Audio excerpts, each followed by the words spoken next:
I wonder if we'll talk about him later. Hey, we're live. Yeah, he's part of the show later. Yeah, we are live on the Lonely Marks Wrestling Podcast. Welcome everybody who either tunes in live or tunes in later. We really appreciate it. I am Austin Pez Howell, kind of rocking the show this evening, and as always with me, my two cohorts, Mr. JPO Jordan Owens. How's it going, buddy? Doing just swell here. Talk some interesting wrestling news. Look back at WrestleMania 17. It was fine. Yeah, it's just kind of okay. Let's go with Richie Goodacre. How are you? Yeah. If you're tuning in later, what is so important that you can't tune in now? Okay. Look, what is so important, more important than these three handsome gentlemen on the screen right now? Yeah. Drive away all those people watching later, Richie. Drive them away. There's nothing like guilt tripping, the people who might actually be watching us. That's always a good strategy. Weird side thing. I actually saw a promoter one time do that. Like ticket sales were low. And I swear to God, the promoter was like, you guys asked for a show in Tampa. If these tickets don't go up, we're never coming back to Tampa. And I'm like, wait a minute. Are you usually guilt trip to get your ticket sales up, you asshole? Yeah. Those are like the people who stream online and then they bitch at the people for not donating enough money to them, while they're streaming. I've seen videos of that before. That's always good. That makes me want to donate. Yeah. There's a person in this space that did that. I won't mention names, but there we go. Yeah. But yeah. Mention names. Schneff Meacham. Oh geez, that whole crew. Yeah. Jeff Meacham had a fake girlfriend that he was posting about. Y'all see that? That was fun. Yeah. Listen. She lives in Canada. You've never met her, JPO. Okay. No. I think he did kind of admit. I don't think he was hiding the fact that it was AI. Like you literally post photos of like, here's us on vacation. Maybe one day we'll have kids. It was scary. Like, but he needs to see a therapist, and I see a therapist, so I'm not knocking it. See a therapist, get some help. Like, you really get some help. Anyways, speaking of therapy, we all need it, all of us. Let's. I'm going to need some therapy after the way my fantasy's been going. So, hey, how's that for transition? Good. Yeah. Jeez. So, just updating real quick, your weekly fantasy updating and standings. Just a quick kind of recap, just briefly overview of what happened this week. JPO had the best week of any of us, getting lots of stuff. Had a Penta, title defense, which is always good for a quick, 20-25 points. Austin Theory picking up some gold, so getting you some points there. And also Sami Zayn regaining that U.S. title, which we might talk about in the news. So a couple of title wins and defenses, getting you boosted there. Richie had a decent week as well. A couple of things going on. Randy Orton with a main event win. Logan Paul also picking up the other half of that Raw Tag Team gold. So some good things happening over there. Ronda having a good week also with some again, another one of her Nia Jax last Legends title defenses, even via shenanigans. So, still a defense, still points. Matt Cardona in a main event, so that kind of helped her out as well. And I had the week. Whoa. Just a few points here and there, not much. My people are waiting for WrestleMania, I guess. So that's fun. And one of my people just returned from 3 weeks. So absence of television, I'm sure we'll talk about that. But yeah, your new standings. So some interesting stuff happening here. JPO still in the lead at 890 going into this upcoming week. Ronda has moved into second place, 845. So she has really stormed back in the rankings and is now, trying to catch up to JPO. Richie, you are in third place, 775, and I am dropped down to 750 in fourth place. So I am simply relying on WrestleMania at this point to boost me back up.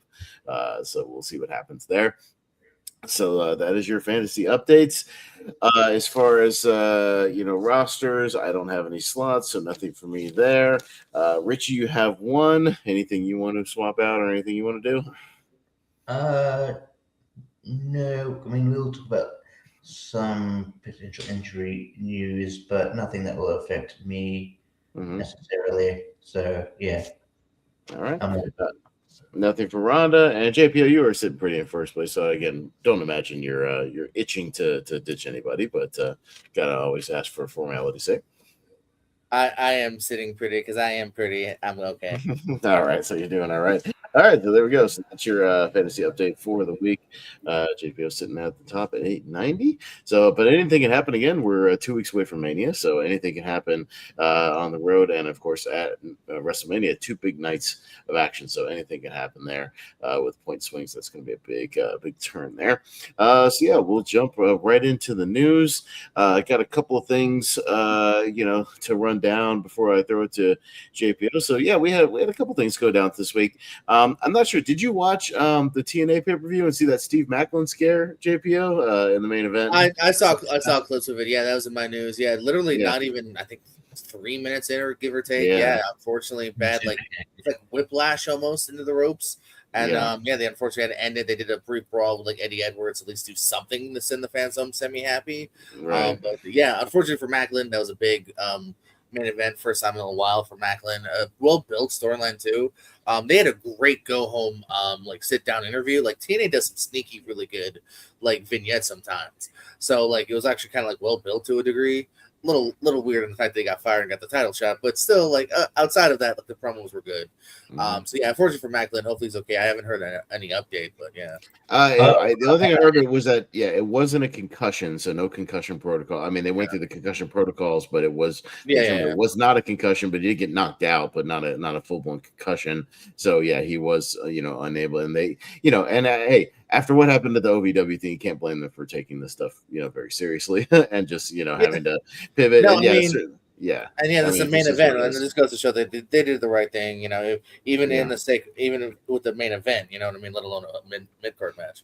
Yeah, you can tell they kind of improvised that, like, brawl in the show with the table spots and all that. Do something on the fly, just to kind of, do something. So it was smoother than the Sting Jeff Hardy incident, and this one's not necessarily anyone's fault, even really at the end of the day.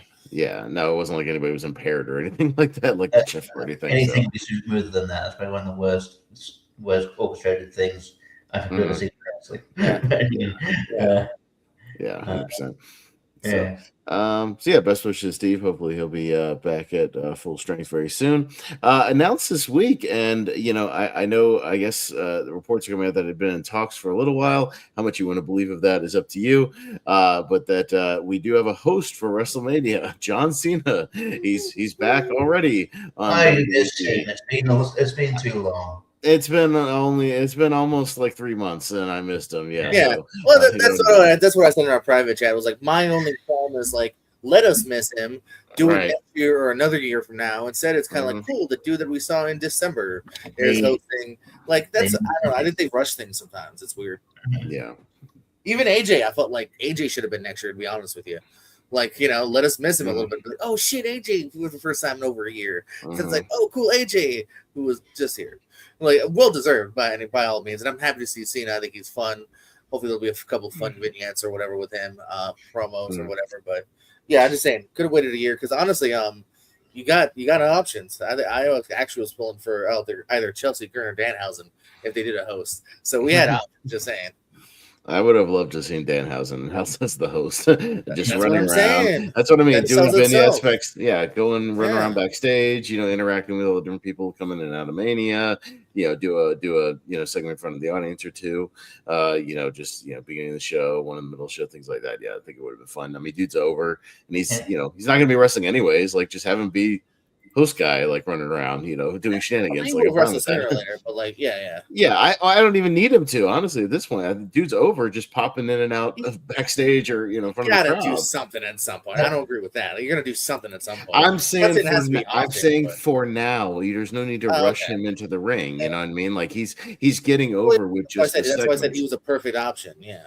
Eventually, somebody's gonna get pissed. They get cursed, and they're gonna attack him, and he's gonna have to get physical. Well, of course. I still think there might end up being that Jelly Roll tag, so we'll see. Maybe. They've done more with it, utilized more with them in a couple of months than AEW did in a couple of years of them having them on the roster. Yeah, they're actually establishing the character, like with the curse and shit. Like, it's actually it's and they're giving him literally they're giving him 2 spots a week, and because he's really good too. Like, if you follow him on Facebook or Instagram, like he's doing even more all the time. Like I always see him popping up with stuff. I see Facebook reels all the time. Yeah, extra stuff he did backstage. If you follow their accounts, even some of the iShow Speed stuff was just on like their YouTube and their TikTok and whatnot when they had a race or whatever. And if you lose, you get cursed, And then iShow Speed, they continue that, with him like having streaming problems that week and like having technical issues, all this stuff. Like it actually, we'll talk more about iShow Speed too. Yeah, because he had a thing with LA Knight, but but Richie, your favorite match of Mania when that happened. Yeah. But any thoughts on Cena, Richie? Yeah, I think Danhausen would have been a good shot for a couple of reasons because, like, Cena will probably pop his head in during hosting, like maybe once or twice. Danhausen would be all over the show, so not all over the show. I think sometimes the hosts are underused, so I don't want them to be overused either. So, but I think he could. I guess my point is he'd be on the show. I just feel like he'd be on the show more than Cena would. I don't know, and I think you'd get more out. I feel like, sometimes the host is just like, hey, welcome to Mania, and then maybe you don't see them much. Yeah. Like when New Day were hosting, that was good because you saw them a couple of times, but but then sometimes it's like, welcome to Mania, and then maybe one small insignificant backstage segment, and that's it. I'm like, oh, okay, you could have done without a host. And I don't want to say that's going to be this year, but it wouldn't. Unfortunately, wouldn't shock me. But whereas Danhausen, they get the most out of Danhausen, so I feel like that would, and even Chelsea Green, like you said, I think they would have. They know what they have with them, so I feel like they would have done more stuff. But it's I get it. They probably also they're still wanting to boost ticket sales, and so it's like they're gonna use John Cena until he's old and gray. Yeah, but again, I don't know, is anyone really gonna? I guess maybe it might boost a little bit because he will physically appear. I suppose. If they want to physically see him in front of the crowd, diehard Cena fan, I mean it's whatever they can at this point because I know their sales tracking is behind the same time last year. I think I want to say by about 10,000 each night. So I think they dropped a few ticket prices, but not many. Like some of the nosebleed seats dropped a little bit, but nothing else did. You got to drop those prices overall, man. It's too much. And and again, I feel like they wouldn't be having this problem had they stuck to their original plan of going to New Orleans. Because again, at least when you go to a different city, you get different interests. People, in that region, even just going there driving, things like that. So I feel like they would have had this problem, even with the ticket prices, had they stuck with their original plan. So, going to double dipping on Vegas, maybe you got the tax credits or whatever, but you're seeing kind of what it might be doing to your product this time. Yeah. So, and your ticket prices suck ass. Yeah. Yeah, it's too damn high. No, understood. We'll see how that plays out. A few title changes this week. Sami Zayn once again picking up the U.S. title on SmackDown. So, and I think it's already been announced he's defending against Trick Williams at WrestleMania. So, we're going to get that match, Mania. So that could be interesting to see where that goes. A bit disappointed that Carmelo Hayes doesn't just get a refund. Anyway, what's he doing for Mania? He's going to be iced out of the title. I hope not. Dude deserves to be on Mania. He's been having great matches. Like week to week. Yeah. So I hope he gets something. I was kind of hoping that would be your triple threat or 4-way before the ladder match was announced. But I guess that might just be a singles. Yeah. I feel like could still be a triple without some kind of stipulation. I mean, the IC is it's still possible. I don't see why. Yeah. I think they could, and to a degree they should. It could be something different on the card. I just don't know if they would do 2 multi-mans, but they definitely could. Mm-hmm. They're definitely doing a double turn with, I think, Sami and Trick as well. It looks like Sami's turning heel and Trick's turning babyface. So, whether that has already happened. So, interesting direction for Sami's character. I don't know. It's like it's like you think he's going to get to the main thing, and he's just like, no, well, we'll give you a mid-card title again. What? We'll give you, you want a mid-card title again? We'll give you a mid-card title again. But maybe we'll get there as a heel, maybe. I don't know. Yeah. But you mentioned the IC title. Penta had a quick open challenge, defeating Kofi Kingston. But yeah, it has been announced he'll be defending in a ladder match. As of right now, a 5-way. We'll see if they add anybody else. But as of right now, 5 participants. They were rumoring that maybe they would throw in like a SmackDown, even like a AAA, possibly do a 6-way, 7-way. So it's possible. I mean, you could throw in like a Vikingo in there. I think that could be interesting, something like that. Somebody like that from AAA. I think that'd be fun. Matt Cardona, he's won that match before. Penta, Javon Evans, Dragon Lee, JD McDonough, and Rusev announced so far for that. So we'll see if it increases in people. Or if it stays where it's at. Gunther finally returned after about a 3-week absence. He's been off television for a little while. Seth Rollins got in the ring to attack Paul Heyman. Was about to do the curb stomp. Gunther shows up out of nowhere, pulls him out of the ring, chokes him out, puts him to sleep, and kind of visually, issues the challenge for WrestleMania. And again, I know this is a thing where people are a little frustrated because Braun Breaker apparently is just not it's looking, all signs are looking at he's not going to be able to get cleared for WrestleMania. So they've been doing additional testing and whatnot, and he just can't get cleared for what it is. And then on the Gunther side of things, I know the kind of plan was for him to go one-on-one with Rey Mysterio, possibly with a career on the line sort of a thing. But he can't get cleared either. So it's just a case of, these two guys don't have a lot to, do as of right now for WrestleMania. This was apparently a backup plan, so we'll see. I guess they're going to go full bore with it. But I imagine we're going to get some promos in the next week. Kind of explaining the motivation behind it, and whatnot, and try to get some story involved. But JPO, Gunther and Seth Rollins, decent backup. Little just kind of reeks of just whatever. These two guys don't have anything to do. Just put them in the ring together. what do you think? Can I say 50-50 and be the middleman? Yeah, I think it'll be a good match, but it is unfortunately very much one attack point, and that's your build. We have more time, like you said. I'm sure we will get a promo next week and whatnot. I don't know if it's just as simple as maybe Paul Heyman had him as a hired gun, and we're just going to simply do that. I don't know, but I think it'll be good. It is, I think, a Mania-worthy match, if you will. But unfortunately, because of just timing, it was probably there's also rumors supposed to be Gunther and Rey, it's supposed to be Seth and Braun. So just it is one of those all right, shit, we got to pull the trigger. Like I said this last week, you need to pull the trigger now, and that's what they're doing. They're finally pulling the trigger now to figure out what the hell they can do in Mania. No, they need to have something to do and something to build up at least for the last 2 weeks. They need something. I did just double check too. So they fought on November 2019 Raw in a very quick DQ ending match. So this is actually a fresh match. Okay, so that's cool too. Yeah, no, kind of a first time match, if you will, basically, essentially. So essentially, the first one ended in less than 5 minutes, and by DQ it looks like. So never fought 1-on-1 other than that. No, definitely fresh, but Richie. I vaguely remember that match too because it was in the UK. It was in the UK, and he goes, "I want to challenge anybody from the UK." Manchester, good call. Technically, Gunther isn't from the UK, but he was UK. You get a point in WWT. Technically, Gunther was UK champion at the time, so I guess it counts. So that was, and then got a split pot. But remember that. No, I mean it makes sense in the sense of you got to pivot.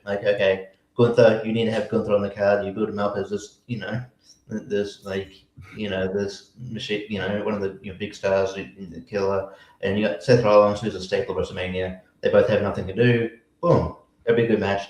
Do it, but obviously, and I have faith that they will, build interest. I've seen AI slop and stupid misinformation there, like, oh, Gunther's in the Vision. I'm like, no, he's not in the Vision, you fucking idiots.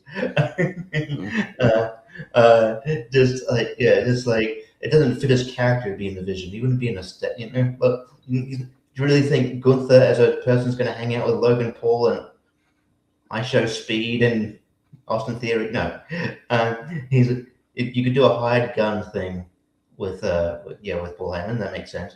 I think it'll be a good match. And there's also that thing I did read somewhere that maybe they wanted to, more. They wanted a chance for Braun and Seth to have more rebuild towards Mania, more promos and stuff. So I mean, that could be a thing. So, yeah, I wouldn't be surprised if we get like a Braun Seth thing, maybe at a SummerSlam or something. I know that's a bit away off, but I can see it. And just quickly on the ladder match, I do find it funny that the only person who's not really a high flyer in that match is Rusev. So I guess he's just going to be like that still tracks. So if you look at most Money in the Banks or crazy multiple ladder matches, like there usually is a Kane, a Finley, you know what I mean, like a Mark Henry. Like no, because you don't want just 6 flyers. I don't mind having a big. I don't mind having a big bruiser in a ladder match. It's fun. Yeah, to have somebody. Easier to catch fools. That the NXT show we watched, like Lars Sullivan was in there, like throwing people around, things like that. Never forget, Lars Sullivan has more 5-star matches than Kurt Angle. Yes, he Never does. forget. Which is why technically he's better wrestler than Kurt Angle. That's why I shouldn't take Meltzer's rating system seriously, and I don't know what he'll do. No, but that's one of those things. Like, I mean, Kurt should have had a 5-star, but like, hey, Lars does get the accolade. He was in a match that got 5 stars. Good for him. Yeah, but so I don't know. That match can be hard to predict as well. But you could easily go anywhere with that. I could see it being Penta nice retain. I could see a Javon. I think Javon is maybe my pick for the moment because that I think will be a huge pop. Yeah, I reckon storyline wise, it'd be interesting if JD won because I reckon that you could do a thing with maybe Dom's jealous at the it's back on Judgment Day, but like for a ladder match, I see a Matt Cardona like babyface pop though. If this wasn't Mania, I would say JD maybe as a shot, but I feel like I don't know. Again, my heart's just leaning towards like a face win. But I'm not against JD getting it though. I'm a big JD guy, and I'm glad JD's in the match. Actually, that's a good like. I wouldn't guarantee he'd make it, so I'm good for him. But if you really want to have that one of those really WrestleMania to establish those new guys you've been pushing, give Javon a big win, give Oba, this big spot, big win against Brock, like they've been kind of pushing for, like really establish those guys you've been pushing and solidify that. I think 100% something like that. Give each of those guys those Mania ones. And same with Trick with Sammy's thing too. Like they might be setting up for that as well, for sure. And it doesn't have to be a huge reign too. Like Javon could, only have it for a couple of months. Hopefully longer than Matt Cardona's ladder match win, which was one night. I kind of figured that was going to be the case when he won. I'm like, this is kind of like a feel good thing because it was so random. And then he's going to lose. But why can't we feel good for another couple weeks? I know. He did not need to give it to the Miz for like the 12th time. And I'm not knocking the Miz, but like, fuck you. You don't need the title again right away. Was the women's tag title match announced as well this week? It's official 4-way with Bellas and Charlotte and Flair and Bailey and Lyra, and then the champs, Lash and Nia. I know we're not doing predictions, and I know you hate this. You would hate this, but I'm pretty sure that I think the Bellas will win. Can you take Richie off the stream? No, honestly, like but honestly, it's as far as like an actual logical guess, it's a strong pick to go with. Like I can't deny that. Sadly, I want to deny it, but I can't deny it. Well, yeah. So I mean, a couple more official matches. So we officially, as of right now, have 12 matches announced for Mania. So and what did they do last year? 7 and 7. So maybe 2 more get added, overall. So we'll see if anything happens with the men's tag titles, if something gets added, in the next week or two. I also think because of that ESPN thing, they might even do a little more this year. Maybe I can see that doing a couple more, like the tag titles that I've said before. Yeah, on that first hour, almost treat it like a pre-show, but not, I could see them because I've heard the rumored, and it looks like it could be going that direction instead of you don't want a one-on-one match with these two, but I could see them doing a 6-man with the Usos and LA Knight versus Paul, Theory, and ISO Speed. Because you don't want to do a singles with LA Knight and ISO Speed. That is the rumor that could be a 6-man, which whatever. But that actually, I'd rather have the Bellas from the tag titles and watch that.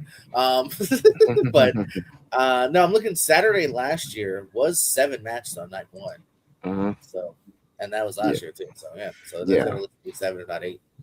Yeah, but they like you said, they could extend it if they want to do a showcase of like 2 matches on ESPN before they move I to can even the see. I rest of mean, the you card. could easily fit. I'm not saying you have to pull AEW numbers to pull 5, but I mean, if you're trying to fill that full first hour, I mean, you might do some recap. So yeah, 2, but I think you could even fit 3 really if you wanted to. Maybe actually do like a good, like a real solid match. Do one of like something crazy. Mhm. I don't know, like a ladder match, but like I don't know, like that 6-man might be a good like out from hour 1. They're Right. also this won't go. This won't like go really long, but they're definitely leaning towards Jelly Roll and Kip Wilson doing something. Well, that's my hesitation is we're gonna do a Jelly Roll match and a Night Show Speed match. Like, come on, WWE, really just fucking hammering one-offs. And I'm not against one, man. Like I've come accustomed to it because it's like it's Mania or it's WWE now in general, but like. Damn, to do it twice at Mania, I kind of dislike that. I'm sure they'll split it up Saturday and Sunday, but still. Mm-hmm. Out of the two, I'd prefer Jelly Roll because I don't know, man. I feel like Jelly Roll might have a knack for this. He cut a good promo recently with Randy Orton, and he's putting in the work. I also think I like him better as a human being. I Show Speed, I don't actually like that much as a person. So I don't hate him, but I don't like him that much. He seems very fake and kind of a dick. Yeah.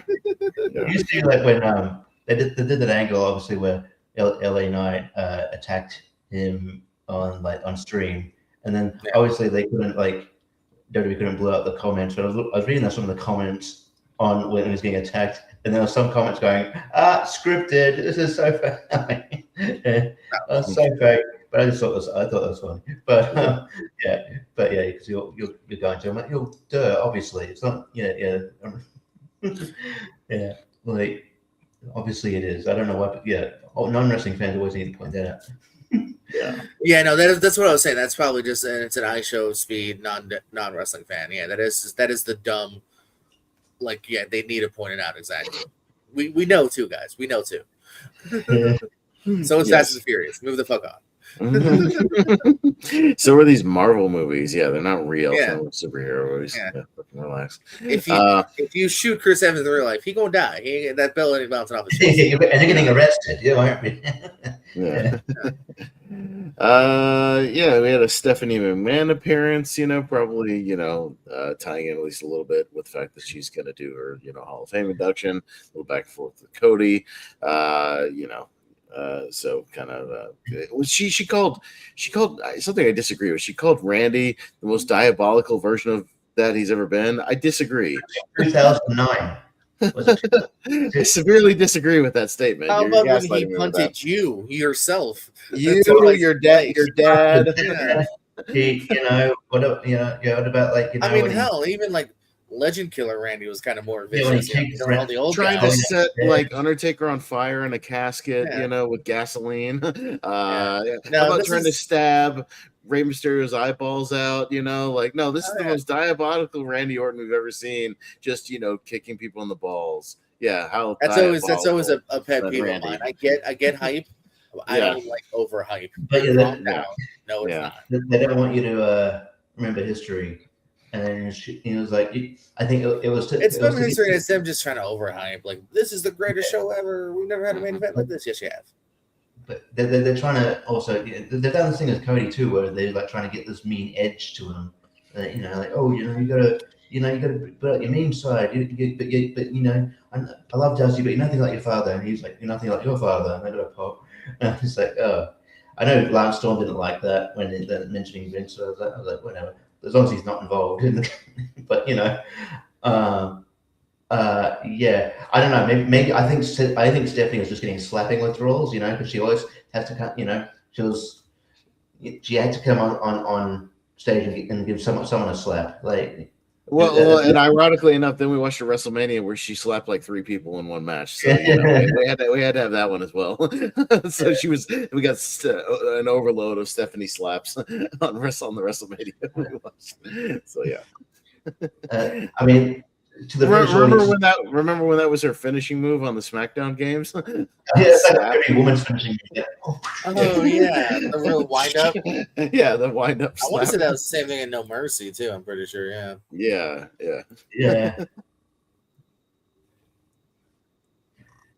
She does a good slap. I'll be honest, but it's Yeah, I don't know. It's like yeah. I know she does wind up pretty good. No, I'll be honest. She does a good slap, but I don't Well, know. then she should Maybe join Power could Slap. overkill sometimes. Yeah. Yeah, yeah. What a fake I was gonna sport. say. Just, Oh god, yeah. how is that a sport? I know a guy who was on there. I know a wrestler named Stunt Marshall who was on there, went viral with his knockout. Yeah, Stunt. Haley J. And then I was going Yeah. to mention in the news, guess who's debuting WrestleMania week? Fucking Jake Hager will debut soon. Yeah. And I don't follow it, but I heard Chris Cass and Tato talk about it. I guess he's facing somebody that's like good, and they're like, "Oh, he's gonna lose." So their money's not on Hager either, evidently.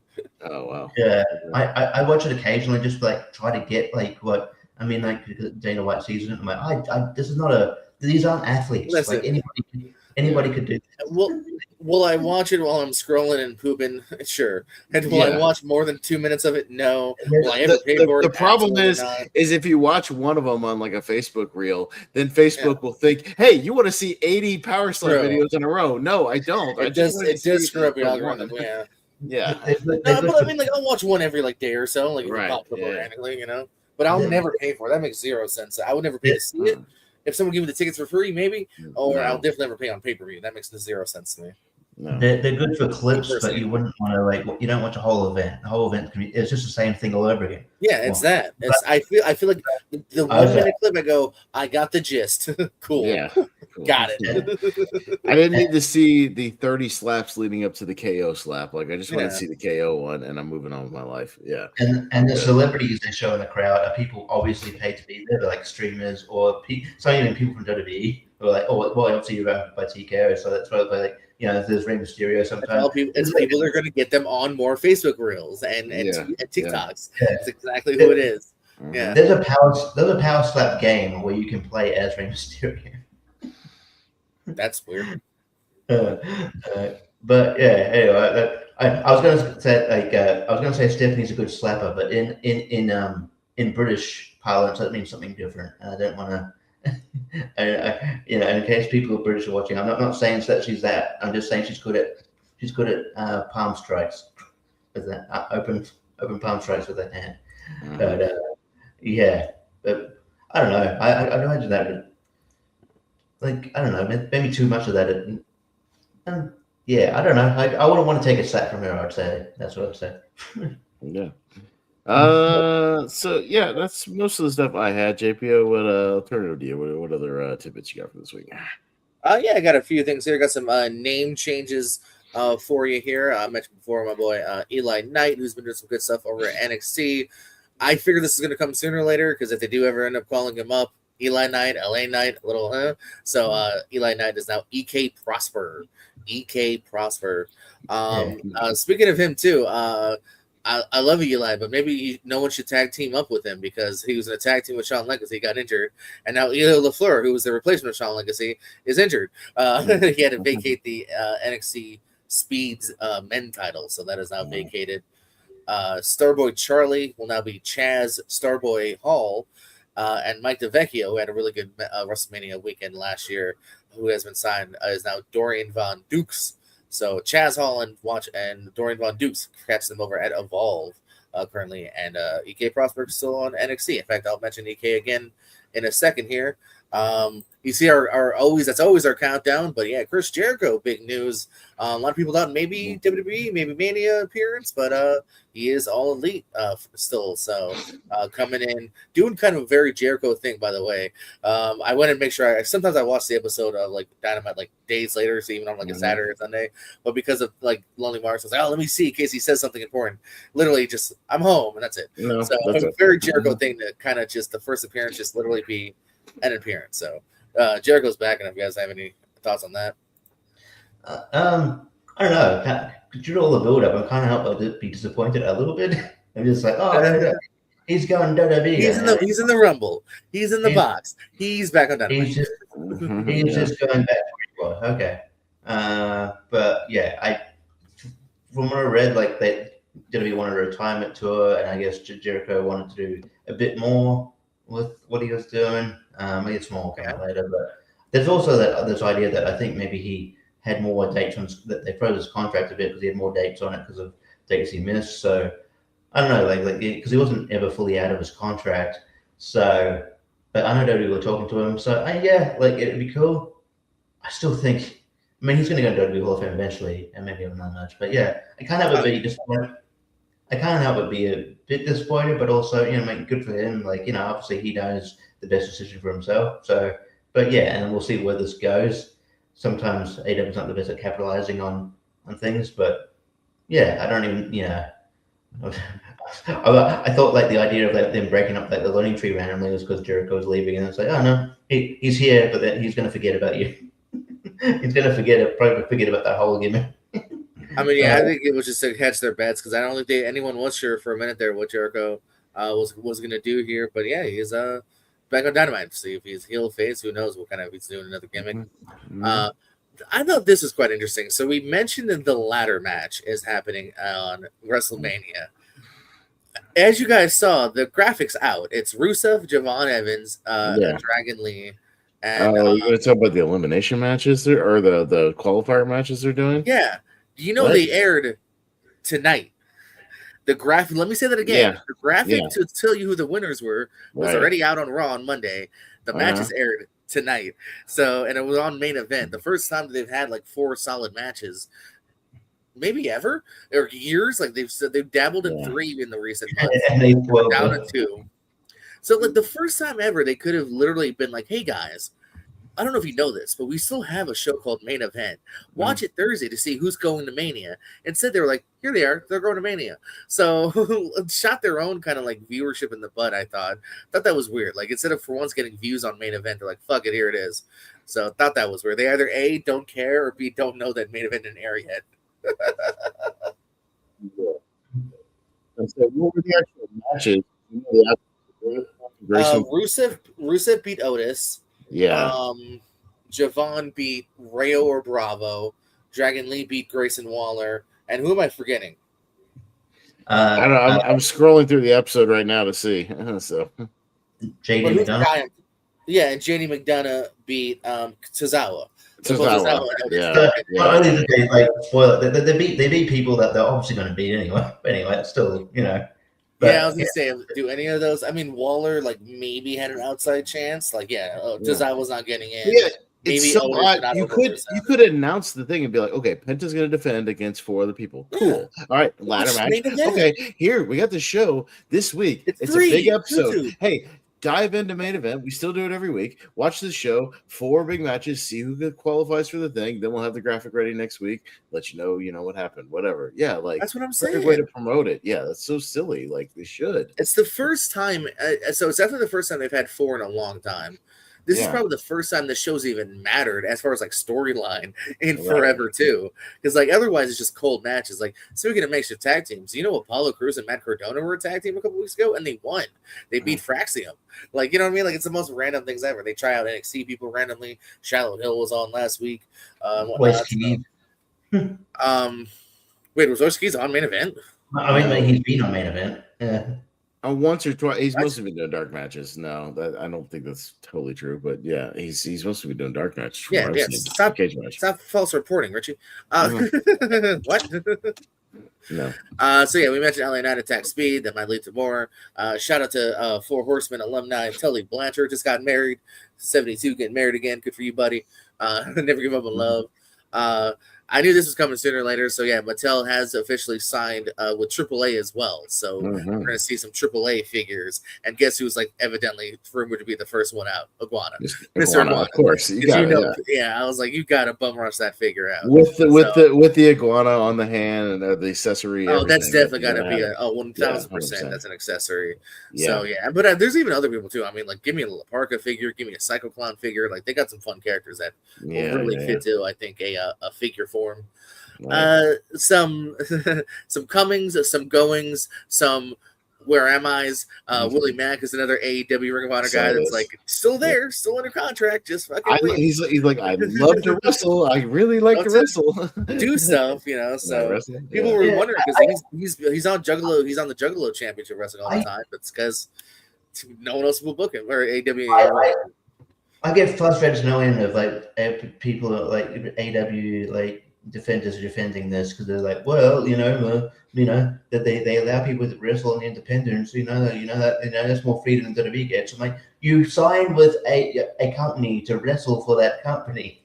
Yeah. Like surely, because he wants to maybe have a chance to wrestle these people that are on the roster, and he's not going to afford the opportunity. Cool, that's cool that he can, that he doesn't have to sit at home and he could, can wrestle. Also, But he too, also, I mean, the biggest thing too is that it cock blocks him from like negotiating with TNA. I mean, it screwed Danhausen from going to WWE. You know what I mean? Like, Ethan Page making like potential moves quicker. You know what I mean? Like that's the biggest thing too, is like you're pigeonholing these people with nothing to do, and like and giving them hopes too. Like, hey, I'm on TV. Oh, not what? Well, I think the big issue, because we'll talk about someone else. You'll probably bring it up in a minute.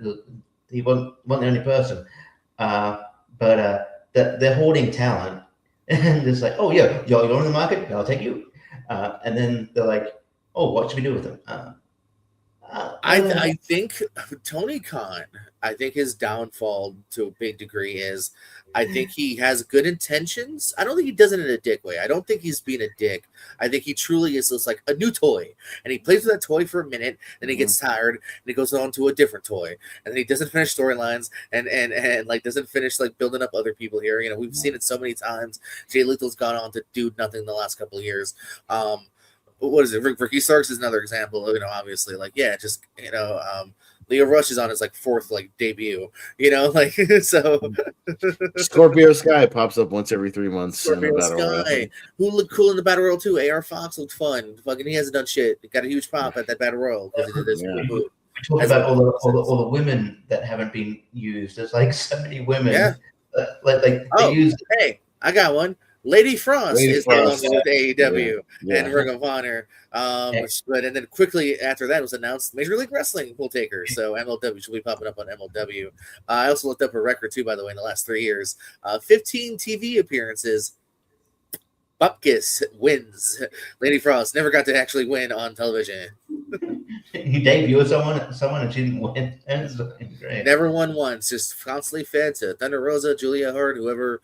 Deanna Perozzo, whoever they needed to feed her to, never got a chance to get bumped up. I didn't even look up a Ring of Honor record, but that's almost like a secondary. Who cares to a degree, So, another free agent though, female wise too, that I'm sad but excited depending on what happens is Danny Luna. Man, is gone from TNA. I wanted Danny Luna to win the title.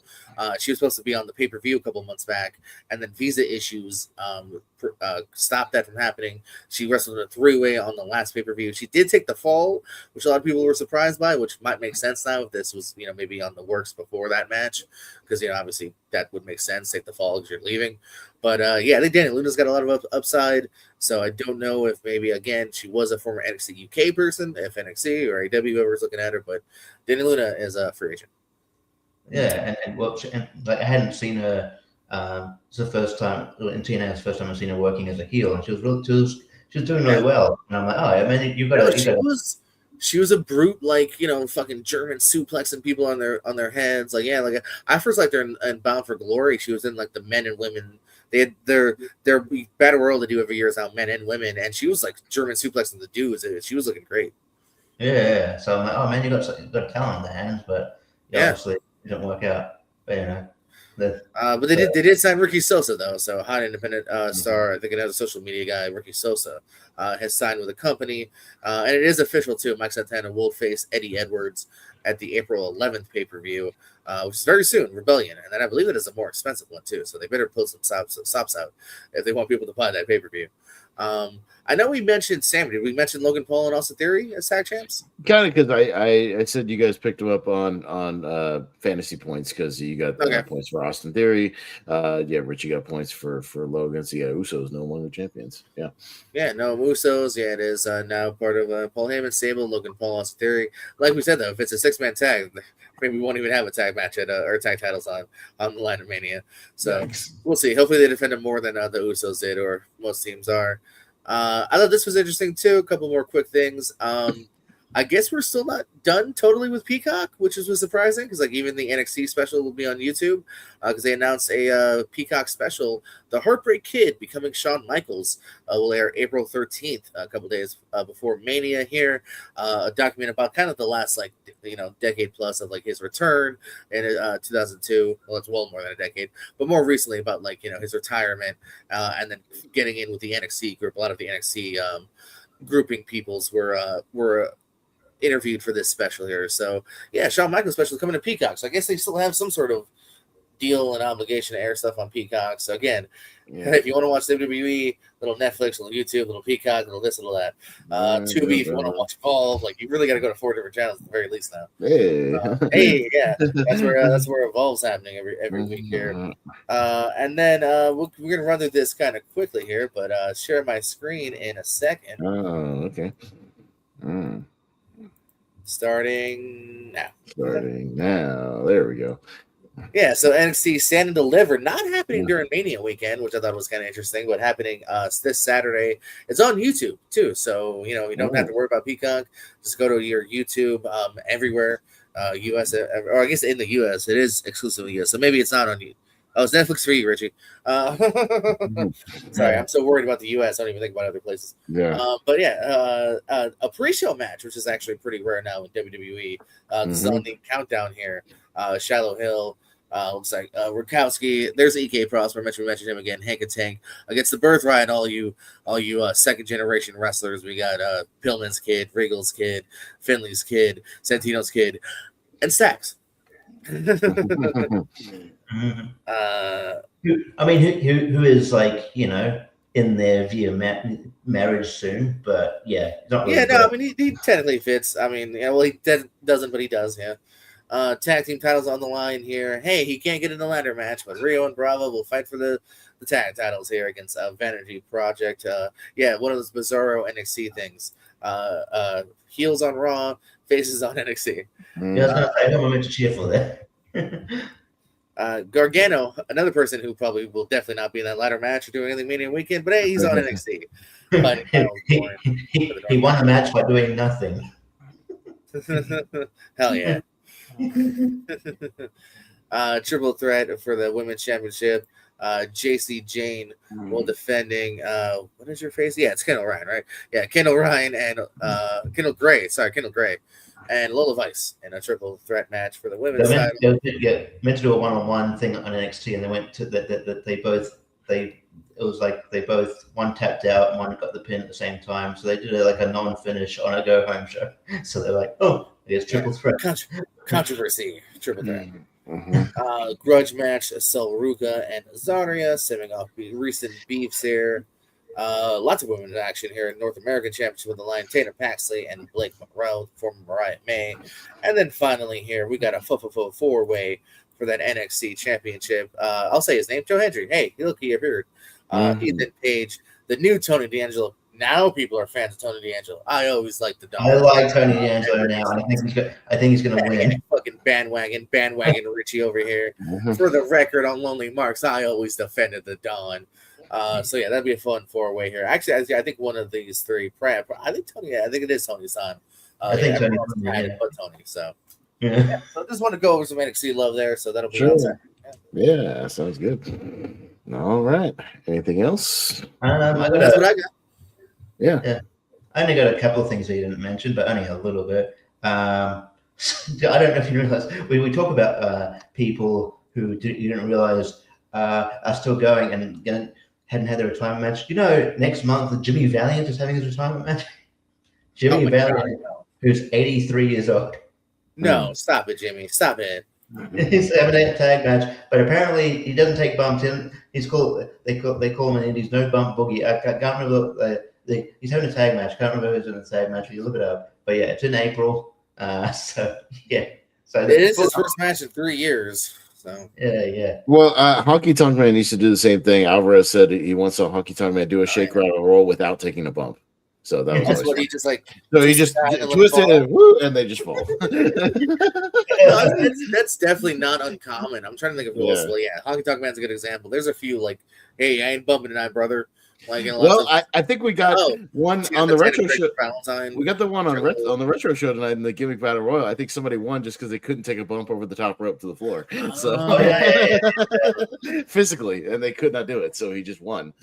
I think I've heard that before. Absolutely, yeah. Anyways, I do have one more thing I forgot too. So I think this is actually for the better as far as match quality. Sandman's retirement match, I think, has changed from the Invisible Man to Bubba Ray Dudley. So I don't know if that's just a matter. Maybe Bubba called him up, was like, "Hey, you want to have a real fucking match for your last match or what?" But so I'm happy to see that. The other thing would have been funny, but I think this is a better way to go out. So that's cool. At least somebody has a history with it. Somebody makes sense, and somebody that exists. Somebody that's real. That's real. Yeah, that could actually make him look good. Yeah, I'm not saying the Sandman's the most respectable wrestler out there, but I got some respect for him. Somebody that can work. Somebody who the fans will be happy to see in the ring with him. That's a Mania weekend match. Yeah, that's like a main event match. Yeah, for a retire. Yeah, for sure. So that makes sense.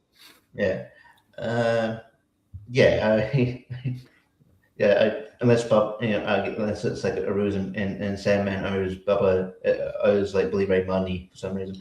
Not surprising. Josh Alexander's got a knee injury. He's to be out for a while. That's very well for him. But don't worry, the Callis family still grew because Volador Jr. from CMLL is now part of the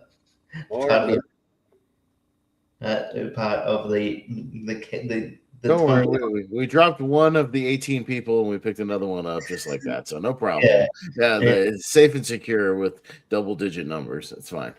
Yeah, and probably gonna drop Andrade soon for someone else as well. I don't know. This is pretty big because he kind of intimated that he's going to wrestle again. But who showed up at TNA recently? He's Buff. He's Buff Bagwell showed up on TNA.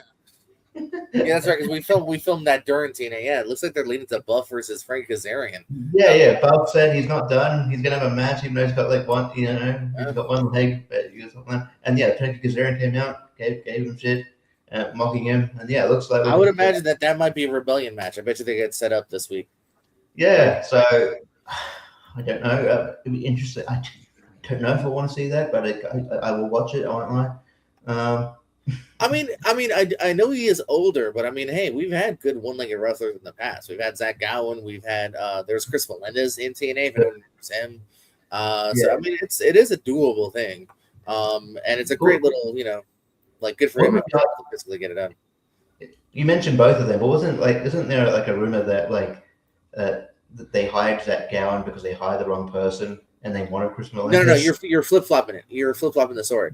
So Vince McMahon had heard about this young kid, saw footage, and it was like, "Hey, John Laurinaitis, go hire the one-legged wrestler." John Laurinaitis got word that there's a one-legged wrestler, and he hired a dude that was 40 something. And they had to pay him because they did indeed sign him. Then they had to fire him and then sign the real one-legged guy. So no, Zach Gowen got hired for Zach Gowen, but another random dude that was in his 40s got hired and got a nice payday out of it. So the more you hear about John Laurinaitis, it's amazing how he kept his job as long as he did. He sounds like a fucking idiot. It's probably because him and Vince were in the same orgies. I don't know. There's probably a reason. Unfortunately, and by the way, the famous Jim Cornette, this little ditty. Thank you, fuck you, bye, boom. To John Laurinaitis. Yeah. Oh, that's great. Directed at John Laurinaitis. I didn't realize. I actually forgot that's what that was. Yeah. That was directed at John Laurinaitis for using. Doug Basham was Doug Basham for a developmental match or whatever, a dark match, and shaving his head for the dark match because they couldn't picture him bald. And shaved his head. You just shaved my guy. He looks like a 40-year-old truck driver. Thank you. Fuck you. Oh, bye. Yeah. Yeah, no, that was, again, the real disconnect from WWE is pretty crazy. Doug Basham was, their number one guy. Yeah. Who had, I guess he was doing, a prima donna, cocky, long-haired guy, and all of a sudden he shaved and bald, and it fucked up WWE storylines. Then he was just a shitty tag guy, and they got fired. Yeah. Yeah. Uh-huh. Yeah. Other cool Mania stuff, too, I'm looking up here. Paul Walter Hauser versus Killian Dane will happen Mania week. Natty versus Shayna Baszler in Bloodsport is going down Mania week. And this should be a banger at the WrestleCon Super Show. Ricochet and Leon Slater. Cool AEW and TNA match happening at the Super Show. Mm-hmm. Yeah, I saw that one there. I'm reading Natalia's book at the moment, and yeah, she's quite funny. She's very charismatic. I wish they would bring that out and use her more on the shows. But hey, I've been wanting that for years. Carl Fletcher is unfortunately injured. He got taken. He got injured a few days ago during a match with the Rascals. I believe it was him and Mark Davis versus the Rascals. And he got taken out. And then it was Okada confirmed on Collision that he's injured. So no update on the timetable, but it does suck because he's one of the best in the world at the moment, and he's on a run. So hopefully it's not too bad. I have an embarrassing thing to admit. Okay, so it's still Salmon versus Invisible Man. That was an April Fool's joke, and I fucking fell for it. I'm an asshole. Well, so a better match that we wanted is an April. That's annoying. Yeah, weird joke there because I definitely took that I really took that as Salmon being like, oh, maybe I should have a real match, but no, never mind. Salmon had fighting the Invisible Man, and I should have realized the date. Yeah. I have down here Nikki Bella injury, but it's more of an injury scare. I think she's going to be all right. She kind of had a bit of she collided a bit with yeah. I'm only laughing because it's wrong, and part of me is like, damn, just a scare. We can't get a real team in that match. I'm sorry. I don't want her to get hurt. Her and Charlotte got in each other's way, and she tweaked her ankle a bit. And she she went out of the ring and didn't come back for the finish of the match. So, but yeah, she seems to be fine because they obviously announced that match. My AEW T-shirt immediately aged because the Babes of Wrath broke up. Seemingly. Oh really? Yeah. Was it tonight? I think it was on Collision. They did shit! I skipped Collision. All right, fine. Yeah. And they were just like, let's go on a separate, they just go separate ways. But then they ended amicably and but don't you want a rematch? Like you kind of, the way you lost, kind of, you've got an argument for him, but. I don't mind there not being a rematch, but it seems weird. It seems unnecessary to break them up in case you want to ever revisit it again. Yeah. And tonight, by the way, she did face Willow, face Hikaru Shida. So it's Hikaru Shida is back. Oh yeah, cool. Yeah. Well, that's good because I know she was having these issues. But yeah, so my Y2AJ, the Y2AJ T-shirt that came out years ago, that immediately ages very quickly. And I'm always very trepidatious about tag team T-shirts. Yeah, especially nowadays too with AEW and WWE, especially AEW too. Like I could just see myself buying a Men of the Year, Scorpio Sky, Ethan Page. They're going to be around forever. You never know. Yeah. Anyone that has a learning tree shirt, it's not like, God damn it. And then other thing I've got, it's pretty intense situation, but I think he's going to be all right. But MLW wrestler Cruel apparently got stabbed in an indie show. Oh yeah, that's right. Yeah, there was this fan that kind of was drunk and kind of antagonizing him. He didn't, he was blocking his way during his entrance, and then sort of just went and tackled him, and it looked like the security were to break it up, and then so some of the wrestlers came and beat the shit out of the guy, but it was clear that he had sort of a weapon on him, and they saw some blood, and it looked like he got Cruel a few times, but it looks like he got him in the abdomen. I don't think he got him a few times, unless it was a short knife. I was gonna say I believe he's fine.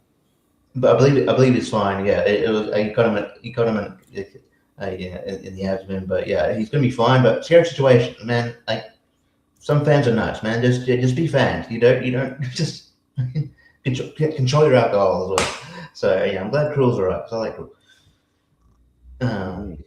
But yeah, that's all I had. But yeah, I was actually prepared this week. I actually wrote stuff down. There you go.